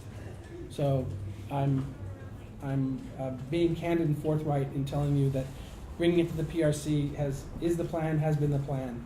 With regards to the BPA meet and confer, there's a member of the BPA who is on this group working on the policy, and it's my hope that by being a working member of the group, we can resolve or minimize to the greatest extent possible the need to have a meet and confer, and thereby reduce any delays in getting the report moving forward, getting the policy moving forward. Implementation of the use of force software system, I just want to speak about that. So we use a product called IA Pro. It's one of the dominant software database products out there. If you Google it, you'll see it. We use IA Pro, and we have our force data is entered into iPro for the past few years. The new piece of software to be implemented, we're going to increase, so the new piece, it's called Blue Team. If you want to look at the manufacturer, if you want to look them up. So iPro has a piece called Blue Team, where either the officer or the supervisor enters in the use of force directly into the system. Currently, the supervisor prepares a use of force report that comes up to the chain of command, including to me, and I review it. And now I review it along with the body-worn camera footage, which is fantastic because you can really see what's going on. So the current system is a written piece of paper, pieces of paper reports come up in hard copy, they're reviewed through the chain of command, and then they're entered into that database. The new system will stop that piece of paper, and instead people will be entering their reports directly into the system. So that's a training and implementation issue. It's just something we're going to do. It's a training and implementation issue. That means that we're changing our processes a bit. As I believe I've said to this body several times, you can anticipate we're going to report on way more kinds of force. So the criticism or the critique I hear is, okay, well, you report if someone's injured or they complain or they use a weapon, but you don't report grappling, overcoming resistance, twist locks, arm bars, takedowns that don't result in injury, where the person's not complaining of pain and so forth. I acknowledge that, and the new policy will include that, and may well include things such as spit mask use or use of the wrap. Like I want to take a big inclusive. I want to make big inclusive changes so that we come out with a reporting mechanism that allows for the review of all sorts of force, as is, I think, now becoming an expectation in the broader professional sense across communities. And so those are the tools that we have in place. We need to settle the policy in order to implement the Blue Team piece, so that because they have to set it up depending on what the final policy looks like. So they are prepared to do that. In fact, Sergeant Valero is kind of project manager on the Blue Team side. If I get something wrong, let me know. So I just wanted to clarify that when you say, oh, there's new software, and sort of like I sense the frustration, like now there's new software, you have to implement that. Just know that we've been using IE-Pro to capture data, and now we're going to use another feature of it, which will allow for the input, because there will be more. And in fact, I will likely be reviewing all of it. So that means force is being reported by the person who used the force, and it's being reviewed by their supervisor, by the commander, by the division captain, and by me. And that review now would likely incorporate, like I'm looking at body-worn camera footage now. So we are modernizing the use of force policy. We are expanding what we were reporting, and I just want to emphasize that it is the result's going to be a very strong level of review of use of force, and I think also flesh out in the context of the number of calls we do or arrests we make, how rarely force is used. So force reporting will go up because we haven't been reporting when you have to overcome somebody's resistance, and that happens kind of frequently. But because we're changing our definition of what's being reported, so it's going to go up in terms of perception, but it is not going up because we're using more force. It's just now we're going to be reporting on it. It's similar to what happened with the definition of sex assault and rape, where we were using the old UCR definitions, and then it changed, and so the following years, it's like, wow, you got twice as many rapes. We don't have twice as many rapes. What we have is what we always used to report, and now we're reporting other kinds of sex assaults. So we'll just go through that. At any rate, so that's essentially section 3 on that report. I'm happy to go through 1, 2, and 4 in a similar situation. I'll try and keep my remarks brief, and I hope this is written clearly enough that well, if there are any questions, I guess let me know. The basics are that I start even in the introduction just pointing out that we're talking about officers' discretion in stops, decision making. Ultimately, that's the sort of thing we're talking about in searches that arise out of stops. So that's a problem that's a certain size. The first thing is that size, that beginning point, dropped by 1/3 in 2018. Because there are way fewer stops being made. So that dropped by a third. I just think it's important to call out. Is that good or bad? I'm It's- gonna give the chief 5 more minutes, so because we are almost close to 9 o'clock, and then we can go through more questions. But I'd rather go through his presentation and then have commissioners So have questions. I just felt like context, is it good or bad? That's hard to say. That means that many fewer traffic stops, that much less traffic enforcement, for example. Is that good? I'm gonna say no. And does it reflect our horrible staffing situation? I'm gonna say yes, probably so. So in looking at and talking with, with our resources and looking at how we collect data, the basic thing is that the current way we collect data with that 6-character thing is insufficient to gather much more data at all. And REPA is coming. Now, I'm not sure, you comment about 2016. I would kind of want to replay the tape in terms of, I don't recall committing, we're gathering REPA data now, certainly not then. But Well, let me just say, so what comes up is REPA is asking for a gigantic amount of information. And the thing that makes sense to me organizationally is to not try and cram or tweak what is already an antiquated system for picking up data, but instead to assign the team out to figure out what other people are using, because some larger agencies have already made the move. The Highway Patrol, Orange County Sheriff's Office. I've heard Oakland PD, but I haven't seen it or got it confirmed. So they're using some tool to require their officer to fill out 19, whatever it is, to fill out information on everybody they stop.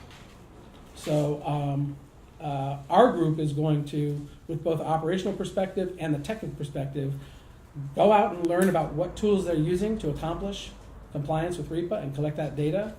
And then I just want them to say, here's what's being used, here's what we recommend we do, and then we get to it. Now we have a module in our the New World system called the demographics module that we purchased some time ago. It's essentially like a blank report, so you can configure it however you want, create drop-down menus, etc. So it's sort of a tool where you capture that information. But if you closely look at REPA, and the reason I included these appendices, please look at Appendix B to see what we do now, and then look at B with the REPA requirements, because those are the actual requirements, and they are significant. And some of them, for example, date, start time, duration of stop. Like gathering that data is going to be challenging if there's not an interface between the CAD system, the dispatch system, and the reporting form. And it is currently, at this moment, my understanding that the thing that we have does not have an interface with CAD. The problem with that from a systems point of view is that now you're asking officers to put in information, like they're going to hear it or get it from somewhere else and now manually enter it, which just increases the chances for error. So those are the kinds of considerations, like what system has an interface, can we interface with our CAD system so that things are auto-populated, there's the least amount of chance for error as possible, and be sort of usably operational. We're going to end up, I'm sure, tripling, quadrupling the amount of time an officer takes, because right now they just tell a dispatcher, here's the code, and now they are going to be in their car filling out 19 or 20 things, including if this actually is the way it is once we reach it. I mean, I personally professionally sort of have a problem of asking an officer for their perception of ethnicity is challenging. Perceived gender can be challenging, and then this is number 6, person stop perceived to be LGBT, yes or no. Like, honestly, good gracious. What are we doing where we're asking our human beings who are doing the job to look at a person, and we're asking, before you dealt with them, however you dealt with them, now we're asking you to report back their LGBT status. So I have some issues with that, and I just think those are... 10 more minutes, Chief? Oh, good luck with that. No, I'm just kidding. I'll try. Well, you're going to have questions you're going to answer. So. All right, but these are issues that I I'm concerned about. So, so number 1, collecting data, preparing for repo. That just says, look at what other people are doing, look at what we've already purchased years ago, can we make that work, or is there a better alternative, and move on it? So implement, that's number one. Number two is us getting an RFP to get support for support in data analysis and creation of tools. Like, I want to be able to sit down at the open data portal, like you and I can sit down and rapidly cut apart the data together. And I want to have that same kind of conversation with the community where we can really look at the data. What kind of stuff? What does this mean? And we can draw our conclusions from that. So we're looking for a firm to come and support us in terms of analysis and tools, and also support us in identifying best practices, community engagement practices, so that we can work towards community engagement over this topic. And it's in that context that the task force will arise. So it's with that in the context of that work from that consultant that will accomplish the goals set out, or the direction set out, for example, in the task force that's called for. So that's where the task force is. It's a piece of creating a community engagement strategy to have a discussion about the data and to give ourselves better tools. It's important to note that we're going to continue to give data to CPE, and they can report on that, that's fine. And one of the concerns brought up by former PRC commissioner had to do with the unwieldy nature of the data we currently get, and so IT is telling me they're able to slice that data up, and they can create a process so that the data that we've collected and will continue to collect can already be set up so it's easier to work with. Not a giant deal, but it's a task, and that's something we want to do. Number 3 is the force policy, and number 4 is essentially kind of affirming that there are recommendations about development of departmental policies and training to address disparities, and we're going to build that on the body of current policy and previous related training, and I go through it. And frankly, I've seen some people sort of roll their eyes, like, I don't need to hear about all the training that has already happened. I sort of get it, but let's not discount the fact that it's happened or happened several times. And I think there was a comment earlier, it might have been from Winston or Mr. Halpern about like, you haven't done fair and impartial policing training, like redo it. There are things we need to redo, and I agree with that. It's a matter of like, how do we do that? Do we hire a firm to come in and do the whole department sort of again because we have a lot of new officers? I don't have any problem with that aside from logistics and maybe cost, but primarily logistics and all the things that we're expected to train people on. And frankly, I have the same issue around CIT training, right? Because I know we trained everybody. De-escalation training, we trained everybody, and that was now almost 3 years ago. Now, by way of practice, people are de-escalating all the time, so I don't have a lot of anxiety about people losing their skills, because it's something that we do all the time.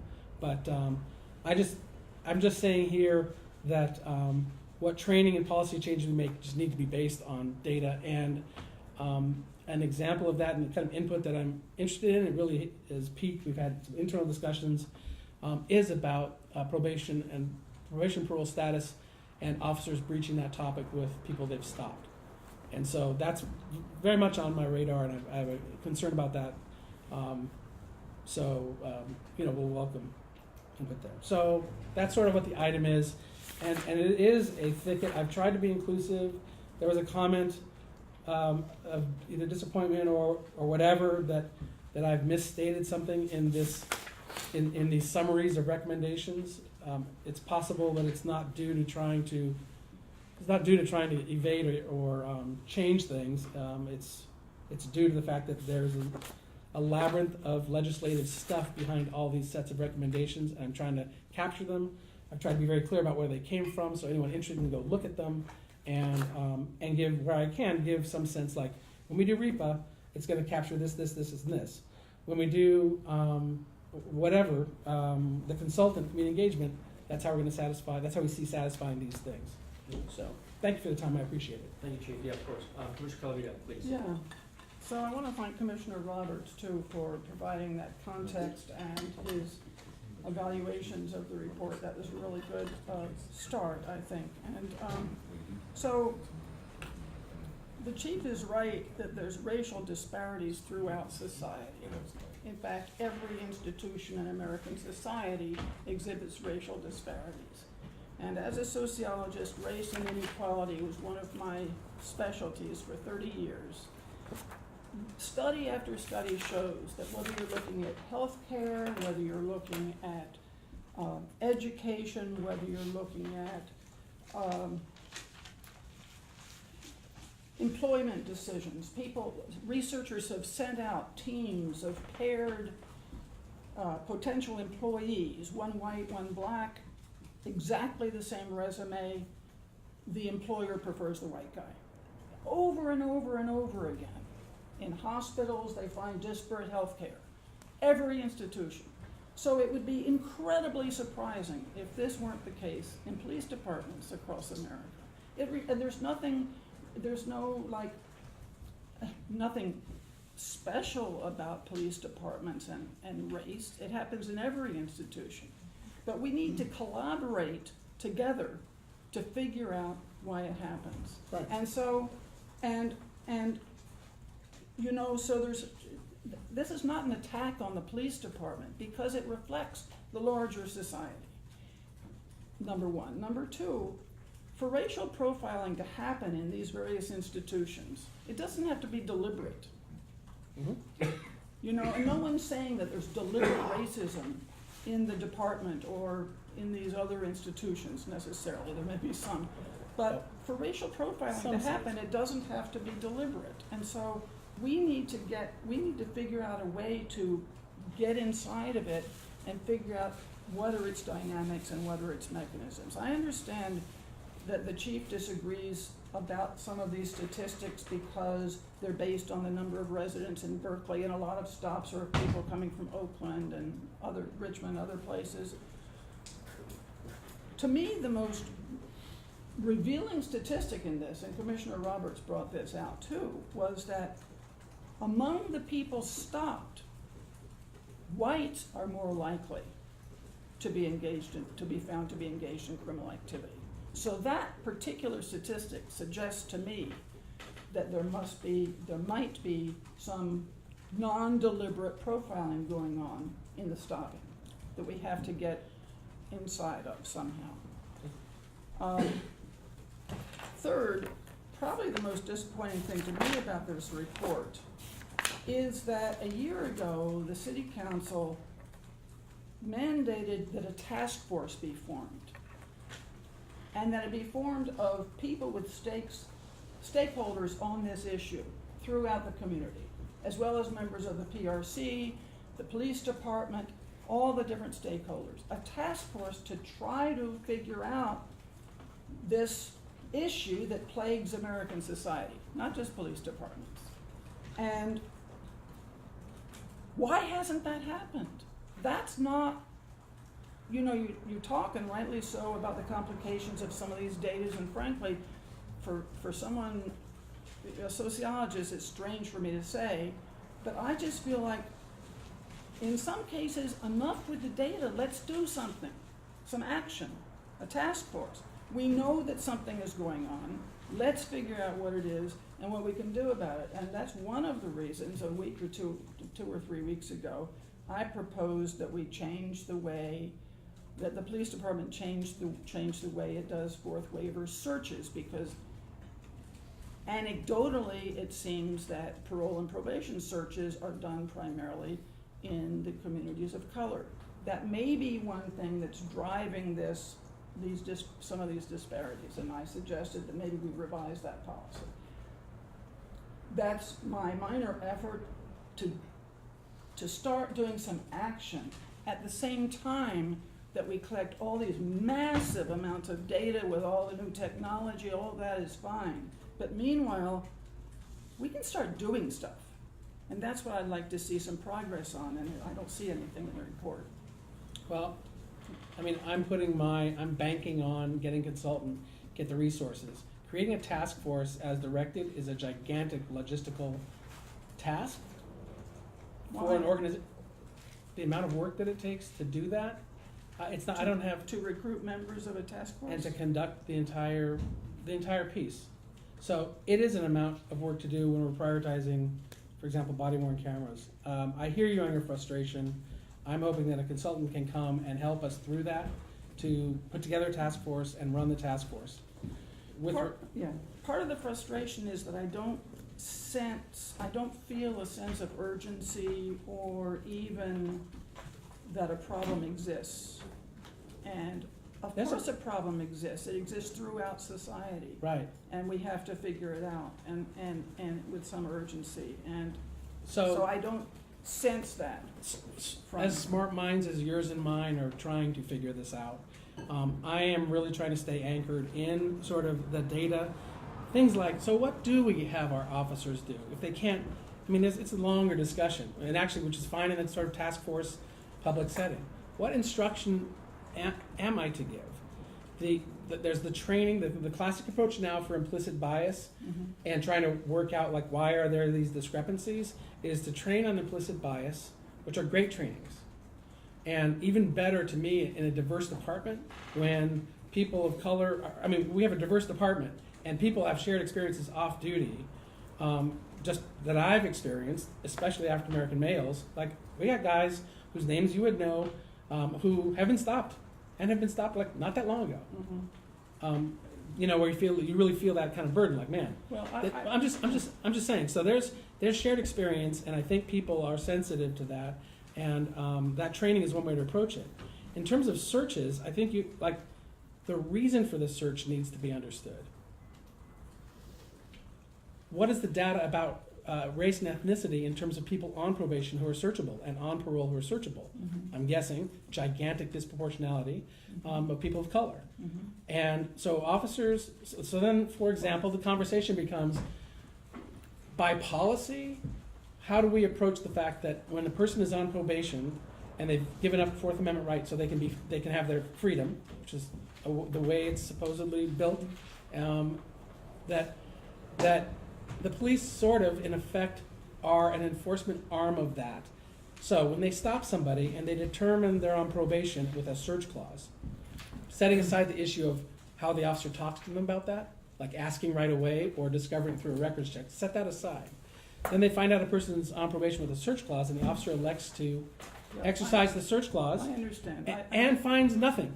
So that creates a statistic where the officer's done a search and found nothing, which fuels the concern, which is brought up often about, you're searching, but you're not finding anything. Right. Your ratios are off, except what's happening that's not being captured is Okay. that the officers are executing they're like a part of the system. And I think there could be a discussion about why do those disparities exist. But anyway. We'll have to have Those- that particular we can discussion set another aside a time, long the search thing. I was just putting it out there as something, I think we need to begin to engage in actions as well as the collecting of data. For you to not look at this list of trainings and view that as organizational institutional actions that have been in full blow since 2010, including up to 2018 where we did the procedural justice training, which includes implicit bias. That's where I get frustrated, where there's a discounting, like, what's an action? Well, there's a whole bunch of training that's gone on here. And I think there's other things that we should be looking at. Like, do we get sued? Do we get complaints about this? I've asked counsel to, in public at meeting, if there are complaints, let us know. We have body-worn cameras. We can examine complaints. I've gotten no increase in the very few complaints that we do get. I have in conversation with NAACP representatives, ACLU, folks that said the same thing. Like, we would like complaints, because if complaints are any metric of a problem, or lawsuits are any metric of a problem, we are not having many of those. I'm gonna give, I'm finished. no, you'll get a floor, but I'm I'm gonna finished. give this, we have a closed session and we have 415 that we need to discuss. And I'm sure so I'm there's gonna give it other until, people. I'm gonna give it until 9:35, if everybody is okay with that, would give us another maybe 20-25 more minutes for discussion, Yeah. if that's okay with everyone. I'm finished, yeah. But I do wanna say that the PRC did send a letter to the department some months ago asking if we could collaborate on this issue, and we never heard anything. yes. Commissioner Ramsey, sir. No, just one really brief thing to build on the idea of the parole and probation searches, which I definitely look forward to having more robust discussion about before waivers. I think one thing we do need to discuss is whether officers are really the really are the enforcement mechanism for the parole Mhm. department and the probation department. I mean, I know the chief commented on that. And if so, when it's appropriate for them actually to execute that. Because I think I take issue with the idea that an officer, anytime they stop someone, then become a enforcement arm of the parole division or the probation officer.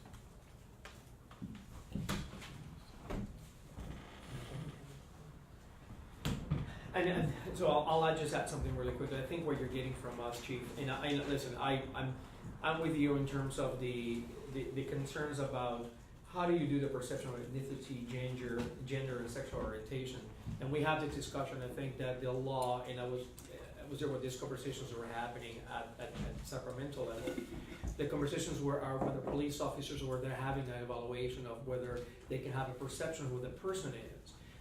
They're checking themselves on their biases that they might have, and whether checking on those biases prevent them from having an action that could be triggered by those, as I said, not perceived or perceived biases. So the question about the REPA is whether they're creating a benchmark in front of police officers or anyone when they're doing their work in which they're taking the same way that we're talking about the escalation of use of force, they're taking all these measures into consideration when they're affecting the work. And I understand that it's a very difficult thing to do, but sometimes you have to put this kind of evaluation in front of someone before they take an action, so they can actually consider whether their repercussions to everything that they do. And obviously to the community they are. I am a Latino, I don't have that experience here in Berkeley, but I work in the admissions department for the other police oversight department that I have, and in Berkeley and in San Francisco in the admissions department, in the mission area, there is a lot of interactions between police officers and Latinos. So I know that perception is important in terms of how the interactions are with the public. I actually might not have that experience here in Berkeley, but that doesn't take away from someone who might think that the perception of whether it's stopped, it is based on biases and how the police officer can react and have a much different dynamic when they do interact with someone which is a minority. And that's what created disparity. It's not only about the numbers, it's also about how those actions affect the people within the community. And if it's not affecting white people in the city of Berkeley, then we know there is a disparity if we think that other communities are saying it is affecting us. So that's how do we look at that. But I think what Commissioner Calavita and Commissioner Roberts are saying, that we see your plan, we see what your responses to City Council are. We understand the restrictions and the complications of how to get to the process in which you can implement it and know well that it's going to work for the department without any wrong interpretation by anyone, and it can be implemented in a way that is operational physically. We know that. I think our question is, hopefully this response to City Council will trigger a much faster response and implementation so that operationally it can take place. And the thing about accountability and transparency is the moment that people see you doing something and this timeline is actionable and is visible, it diminishes the stresses of the community. Transparency and action have a long history of making people feel comfortable in the department they are. I mean, we're not saying that the Berkeley Police Department is acting in a manner which is improper. I think the community needs to see that, and that's through data, actions, training, and timelines. And I think those are the concerns that we have here. So hopefully you heard us on this. I think you have. And to be honest with you, I've been here for 12 years, and all the chiefs that have been coming here in the Berkeley Police Commission and come here from the department, they're interactive, and we always respect and appreciate the fact that you get here and you answer these questions, which sometimes are tough. That's a difference between this department, this community, and all of us. So you have our info. Thank you. But we thank you for taking the heat, so to speak, from us, because that's what we're here for. If there's nothing else on this matter, from anyone, no? Yes, go ahead. I'm noticing in our conversations that we're focusing here in our dialogue with the chief for things that are happening in our sort of lack of coordination politically across the spectrum, like a council person takes an independent action without it coming here, or the budget moves forward without us, and that's not, it's not, we have some work to do in our relationships and our requests in other with other groups in this community, and I think this group is completely capable of doing that, and I actually think we're in the process of doing that, so I just want to acknowledge that. And like, for example, the budget thing, you know, our deputy city manager is here. So you can't call me out. No, that's right, that's not the intent. We've never seen you. But the comments about, we want to be included in the budget process belong, we need to make that comment to council, to the city manager's department, and to the chief, so, yeah. Yeah, I think that when you have a dynamic if you have a dynamic that in order for something to move forward and have full participation, there's 1 or 2, 3 people involved in the process, and let's say entities, I think that it is the responsibility of every single entity to ask that question. Have we asked the police department for this? Have we asked city council for this? Have we asked the PRC for Right, this? and why do we get this treatment? We're working on that. Everybody's busy. I get it. I think sometimes you have to ring the bell. Sometimes you have to ring your own bell. I think that sometimes we get caught up on everything. And to answer your question about how much we have bombarded the police department with a lot of things in the last few years, we're pulling that back. We're being strategically and critically specific on what we ask from the department, and I think we're getting much better results. But sometimes in the mirror, the things that we're juggling, and it's good that you're here. If you can see the level of discourse that we have here and the level of involvement that we have and the things that we juggle on this commission. Well, I can just comment, I've only been at the city a very short time, but what I can just share with you is there's a couple of things that I think this conversation is important about. One is you may have new council members, and so with that comes an opportunity to re-engage with the council and to express everyone, to develop an understanding of everyone's roles, and so they're learning that, and obviously you're going to learn that as well. And there's all kinds of new systems being put in place. So this year, the staff presented to City Council Budget and Policy Committee. There's all these new committees that are being created, the budget for the first time, and so that was a working process. And I know we're trying to figure out how that works going forward. So your input is very important to us, so we can continue to improve upon what really are a lot of new processes and a lot of new approaches. So I know I appreciate the input and definitely can work with the chief to bring that back. Yeah, I think, I wasn't done. Okay, we have to move on. So, no, 2 more. Well, you have 2 more minutes. We have to move on. I know we have to move on. I do see efforts here for more focused, productive work, like the sex workers policy, and Kitty was talking last week about The searches. And that I think is incredibly important, that we're becoming more focused and better able to make a meaningful contribution. And on that search issue, she told me an aside that I'll just offer to you because it could be useful tomorrow, that the question of are you on probation or parole is a grading question for people of color in the community, and I would encourage you to rely on the database the extent you have. That's like a public relations thing that could change tomorrow now that you know. So what I rely on is a coworker telling me what it's like. Yeah, right. That's far more powerful. I mean, that issue's come up. We can have a robust discussion about it. Yeah. It's an evolved and times are changing and there's nothing more powerful than from where I sit about like, oh, this being acknowledged as an issue. Like, yeah, that is an issue about where we're at. So anyway, I'm thinking a lot about that. Thank you. 2 minutes. Couple last things. One 2 minutes, is, right? in terms of the size of the problem, right? In my world, in managing departments in my life, the more you load down the issues in the size of the problem, the harder it gets to get done. And so what you've got to do is bite off chunks that are doable, so you can move forward on some kind of deadline schedule that people will respect. You can't solve everything all the time. You noted several things here that you know, about the policies and how they're interpreted and all this other kind of stuff. If we go down that road, we'll be out here in 2030 trying to figure it out. If we can bite off some doable chunks and then be short-term, long-term, I think that'd be a great way to go and show commitment. And the last thing is on resources. I don't know how your resources are. I know you probably got a lot of salary savings, but most of that's probably gone to police overtime. But, yeah.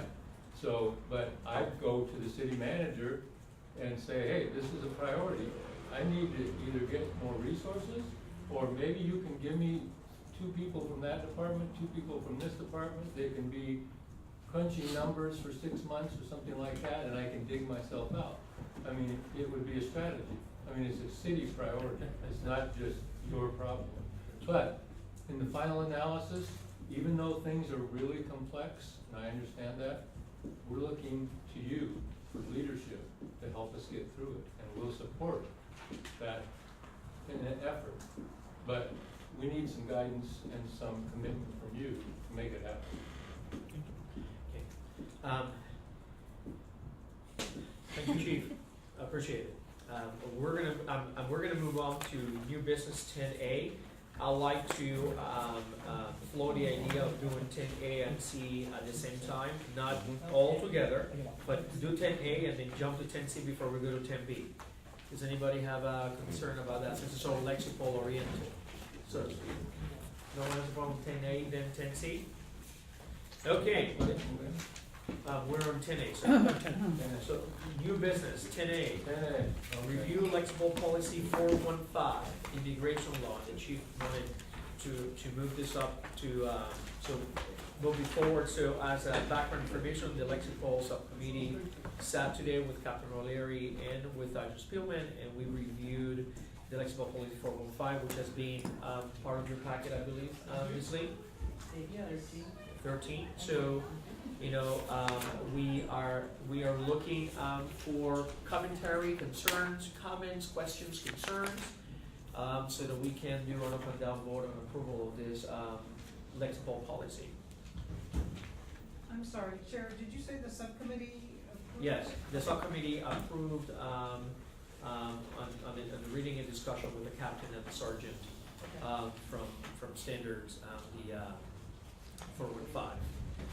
So we are, knowing that you folks had it in your packet, asking if you folks had any questions, any concerns, any suggestions. The chief is here to answer any concerns that you might have. The subcommittee is here to offer any clarification if needed. So that's where we are. Don't say it yet. I know you're jumping into you, just because you said, you know, we can certainly entertain a motion and go into discussion. I'm always the kind of person who thinks let's have a little discussion before we go into a motion and do a final discussion. So, having said all that information, does anyone have anything to contribute right now? Any questions or specificity to the chief before we go into our next parliamentary procedure? Mr. Robbins. I would just tell you that we reviewed this today as the subcommittee, and I thought by and large it was well done, followed city guidelines very closely, and I think it's worth approving on its merits right now. Plus the California Act law, which is really, really important. And not only is that, if you think about the city resolution, it is incorporated in most of the language of the general order, so you can literally read the ordinance, the resolution, and read the general order, and they're right there. Not only that, but the general order also makes a referral to not only to the act, but to the resolution, and all the shalls are where they are, and they are pretty good. 415. It's in the, We're jumping B. in the agenda packet. Immigration law. Oh, the immigration. Yeah. Yeah, that's what we're discussing right now. So seeing there's no preliminary discussion right now, I'll entertain a motion so we can go on a motion to discussion if we have to have it. Is there a motion to Move approval. So the language is important. Ms. Lee, so I think the motion of the floor, which I think is being made by Commissioner Allen, seconded by Commissioner Roberts, is for the approval of lexical policy 415, which relates to the immigration law. That's that's a motion on the floor made by the commissioners. Substantive discussion, is there any? No? No? No? No? No. Well, all in favor say aye. Aye. Any abstentions, any nays? You're doing good today, Chief. Thank you, I appreciate it. No, thank you. Well, thank you. This is important. It's particularly with all the considerations of the eyes and the current occupier of the White House. It's important that we have this directive for the police, for the officers. Let's, as per agreement, let's move to 10C.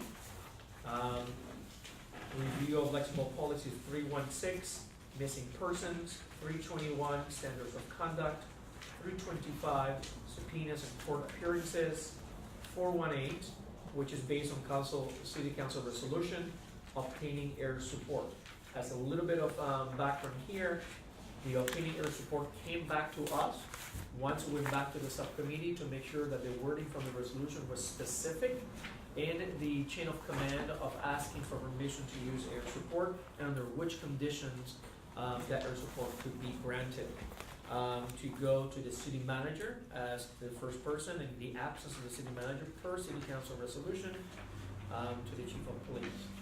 I believe that's the language, which is mirrors a little bit of the use of canines and use canine. So that's just a little bit of a background. I'll entertain discussion on lexical general order number 316, missing persons. Is there any discussion, any concerns, any questions of 316? So the committee has discussed these? Yeah, for background, some of these general orders, standards of conduct and obtaining air support have come to, maybe I'm incorrect or misleading, correct me if I'm wrong, most of the time I am. Every single policy that is brought to the commission has been vetted by the subcommittee with the bigger emphasis of looking at the should and the shalls and getting more of a deeper understanding of how they reflect against the current operational general order. So to answer your question succinctly, all these general orders have been reviewed by the subcommittee. They've been forwarded to the full commission for evaluation, review, and approval. And they were approved by the subcommittee? The subcommittee approval on, with the changes that were made by the chief and approved by the department. I see. So your current general order in your packet is approval of subcommittee with changes by the police department upon our recommendations, if any. Yes, sir. Just one kind of general comment about, I've been kind of the should or shall police. Yes, you have. Yes, sir. Yeah, so we've had a lot of discussions about that. And in all of these, I feel that these are okay. But, one thing we haven't actually completed in our discussions at the subcommittee is the definition of should. There was a definition that the police department used early on, but that has now been changed.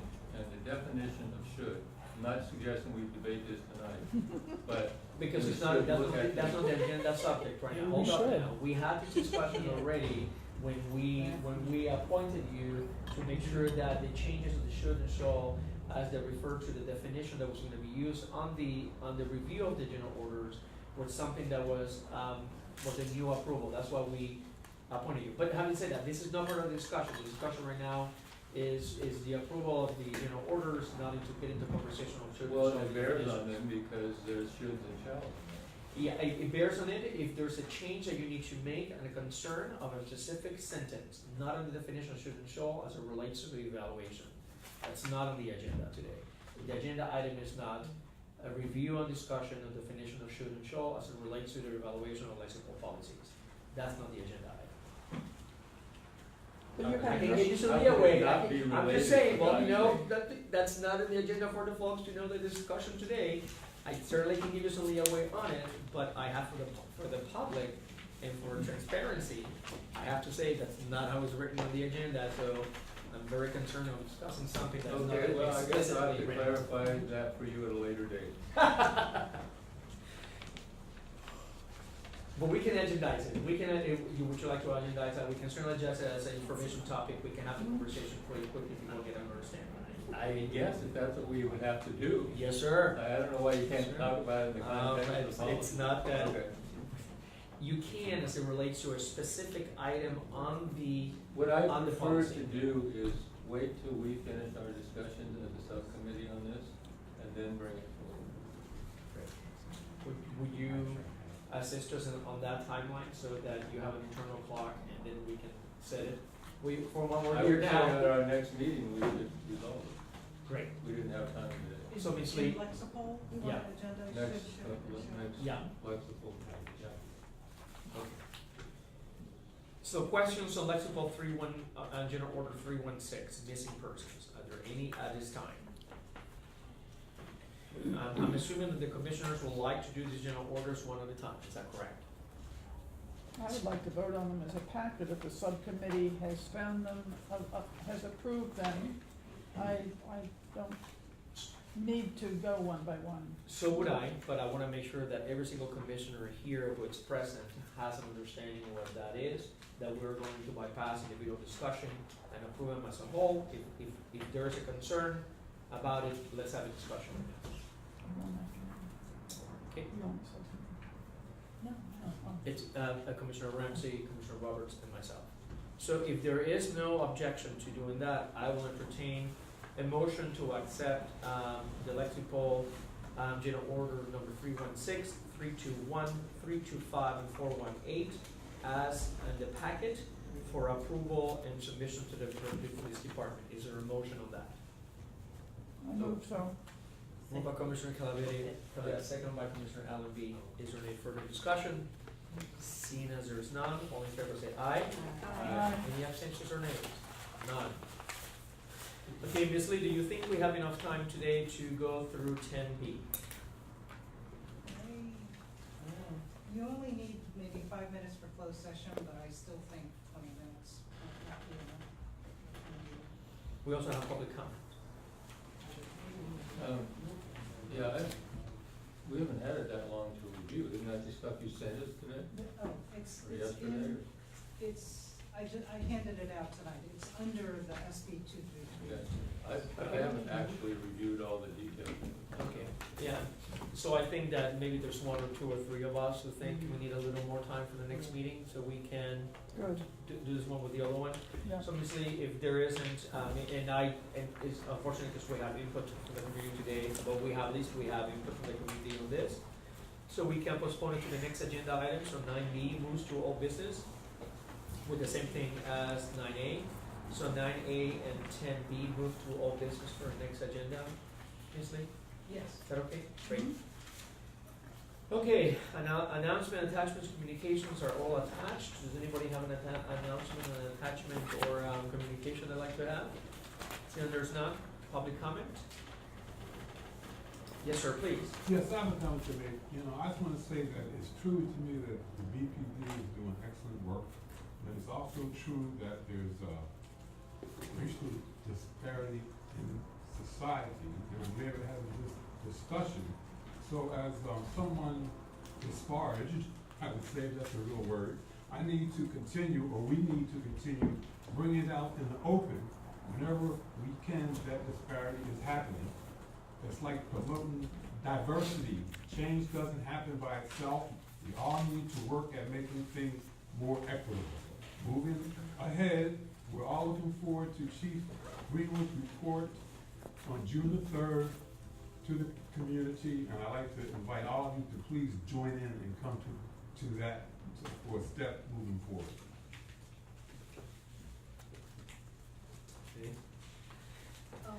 I'll make a comment,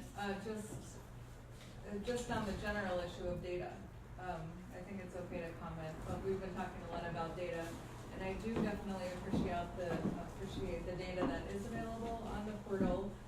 One issue with it is a lot of it is only provided for a 6-month time periods, which makes it really hard. I've brought it up, I know I've been in touch with people at BPD about it, but it makes it hard to compare to say last year at this time, or just any historical sense of it. So it'd be nice if there was a way to, make it just rolling, all the data that are available, that it doesn't go away about the stops and things like that, about the stops and types of calls and things like that, calls Let me for ask you a service. question, do you think that once there is a report that is generated by the police department, which will have that information, then that would be agency access to see what that is for quarterly or annually, or?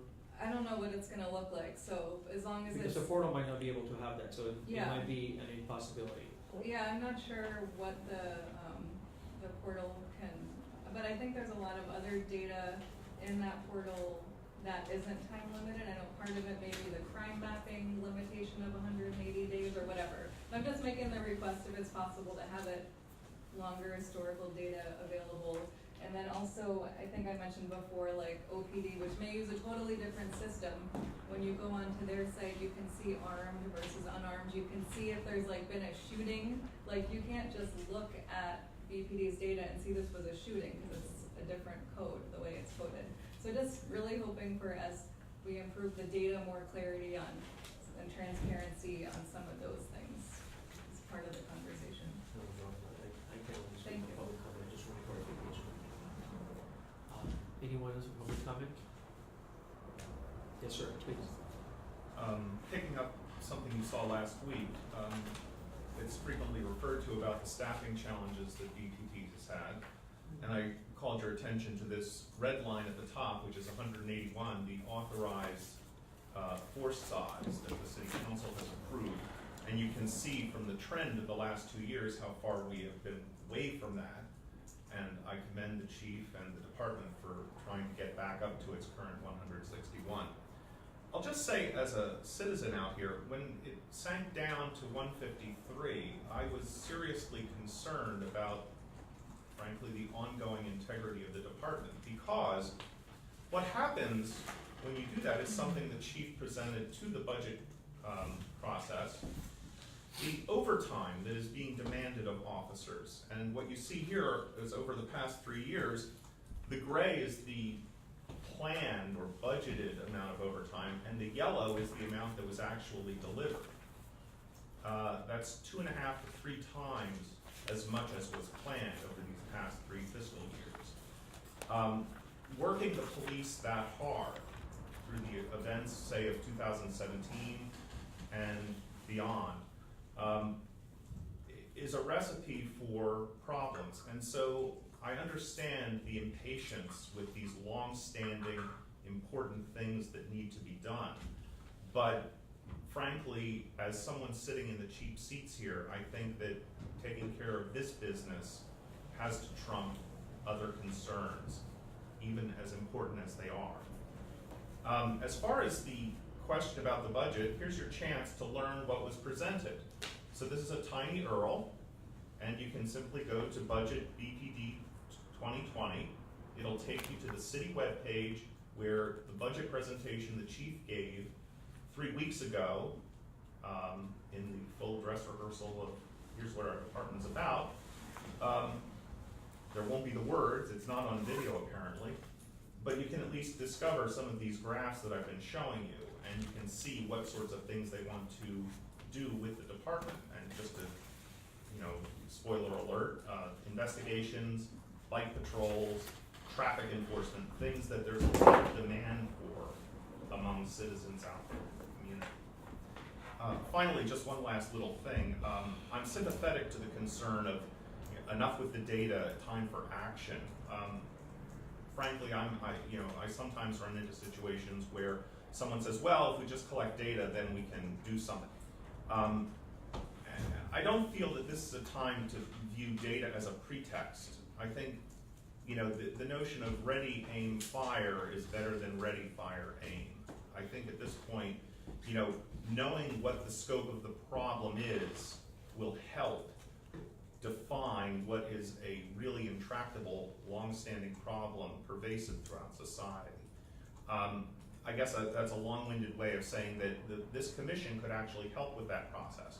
You've heard from the ACLU, the NAACP, that there are anecdotes out there. And there's a common, I think, erroneous phrase that the plural of anecdotes is data. I actually think that's wrong. But promoting anecdotes into data is something that this commission could really help with. So I might suggest, as a long-term project of your own, actually putting a shingle out saying, we're open for stories. We want to hear the anecdotes, compile them, so that somebody can do something with them, instead of just having them free-floating as shapeless criticisms with no action coming out of it. So I guess what I'm saying is collect your own data in a helpful way to the people who apparently have it. Thank you. Thank you. Anyone else for public comment? Yes, I do, please. Hi, Christine Schwartz again. I'm really thrilled about the communication today that we had with the police department and our commission here. I think it's beautiful. It helps us to gain solutions and become a better, safe community for everyone. I wanted to reflect on one of my ride-alongs again. It was the second one, and this one had more to do with personal interactions with the community. And thank you for your great work always. I'm really happy that we have a police community that really cares about our people. You wouldn't know that, again, if you didn't have some sort of relationship or, see what they do. But they do really care. And I was really disappointed on my second ride-along because I saw the way the community was treating the police, and it was disgusting. I saw so many people say, "Fuck the police." Remember, language is important. I'm sorry, I was just quoting. I don't normally say this in meetings, thank you. And it was so outrageous to me because at the same time, I saw our caring police department saving people from breaking their teeth on the sidewalk after, going to a bar, wanting to ride their bicycle home. Or the same thing in a crowd by the bars off of Durant Avenue, just, aimlessly saying, "Fuck the excuse me, what I said before." And, they really must have some thick skin and really care about what they're doing to put up with that kind of blank. So, I thank you for caring and looking beyond the disgust of some community members. I know we're not all like that, and I would ask the community to please show some dignity and respect to our police who would put their life on the line for us. Thank you. Thank you. Is there no public comment? No other public comment. We'll go. Thank you very much everyone for attending. Thank you, Chief, again. Thank you. We are going to go into closed session at 9:50. Well, 3-minute break.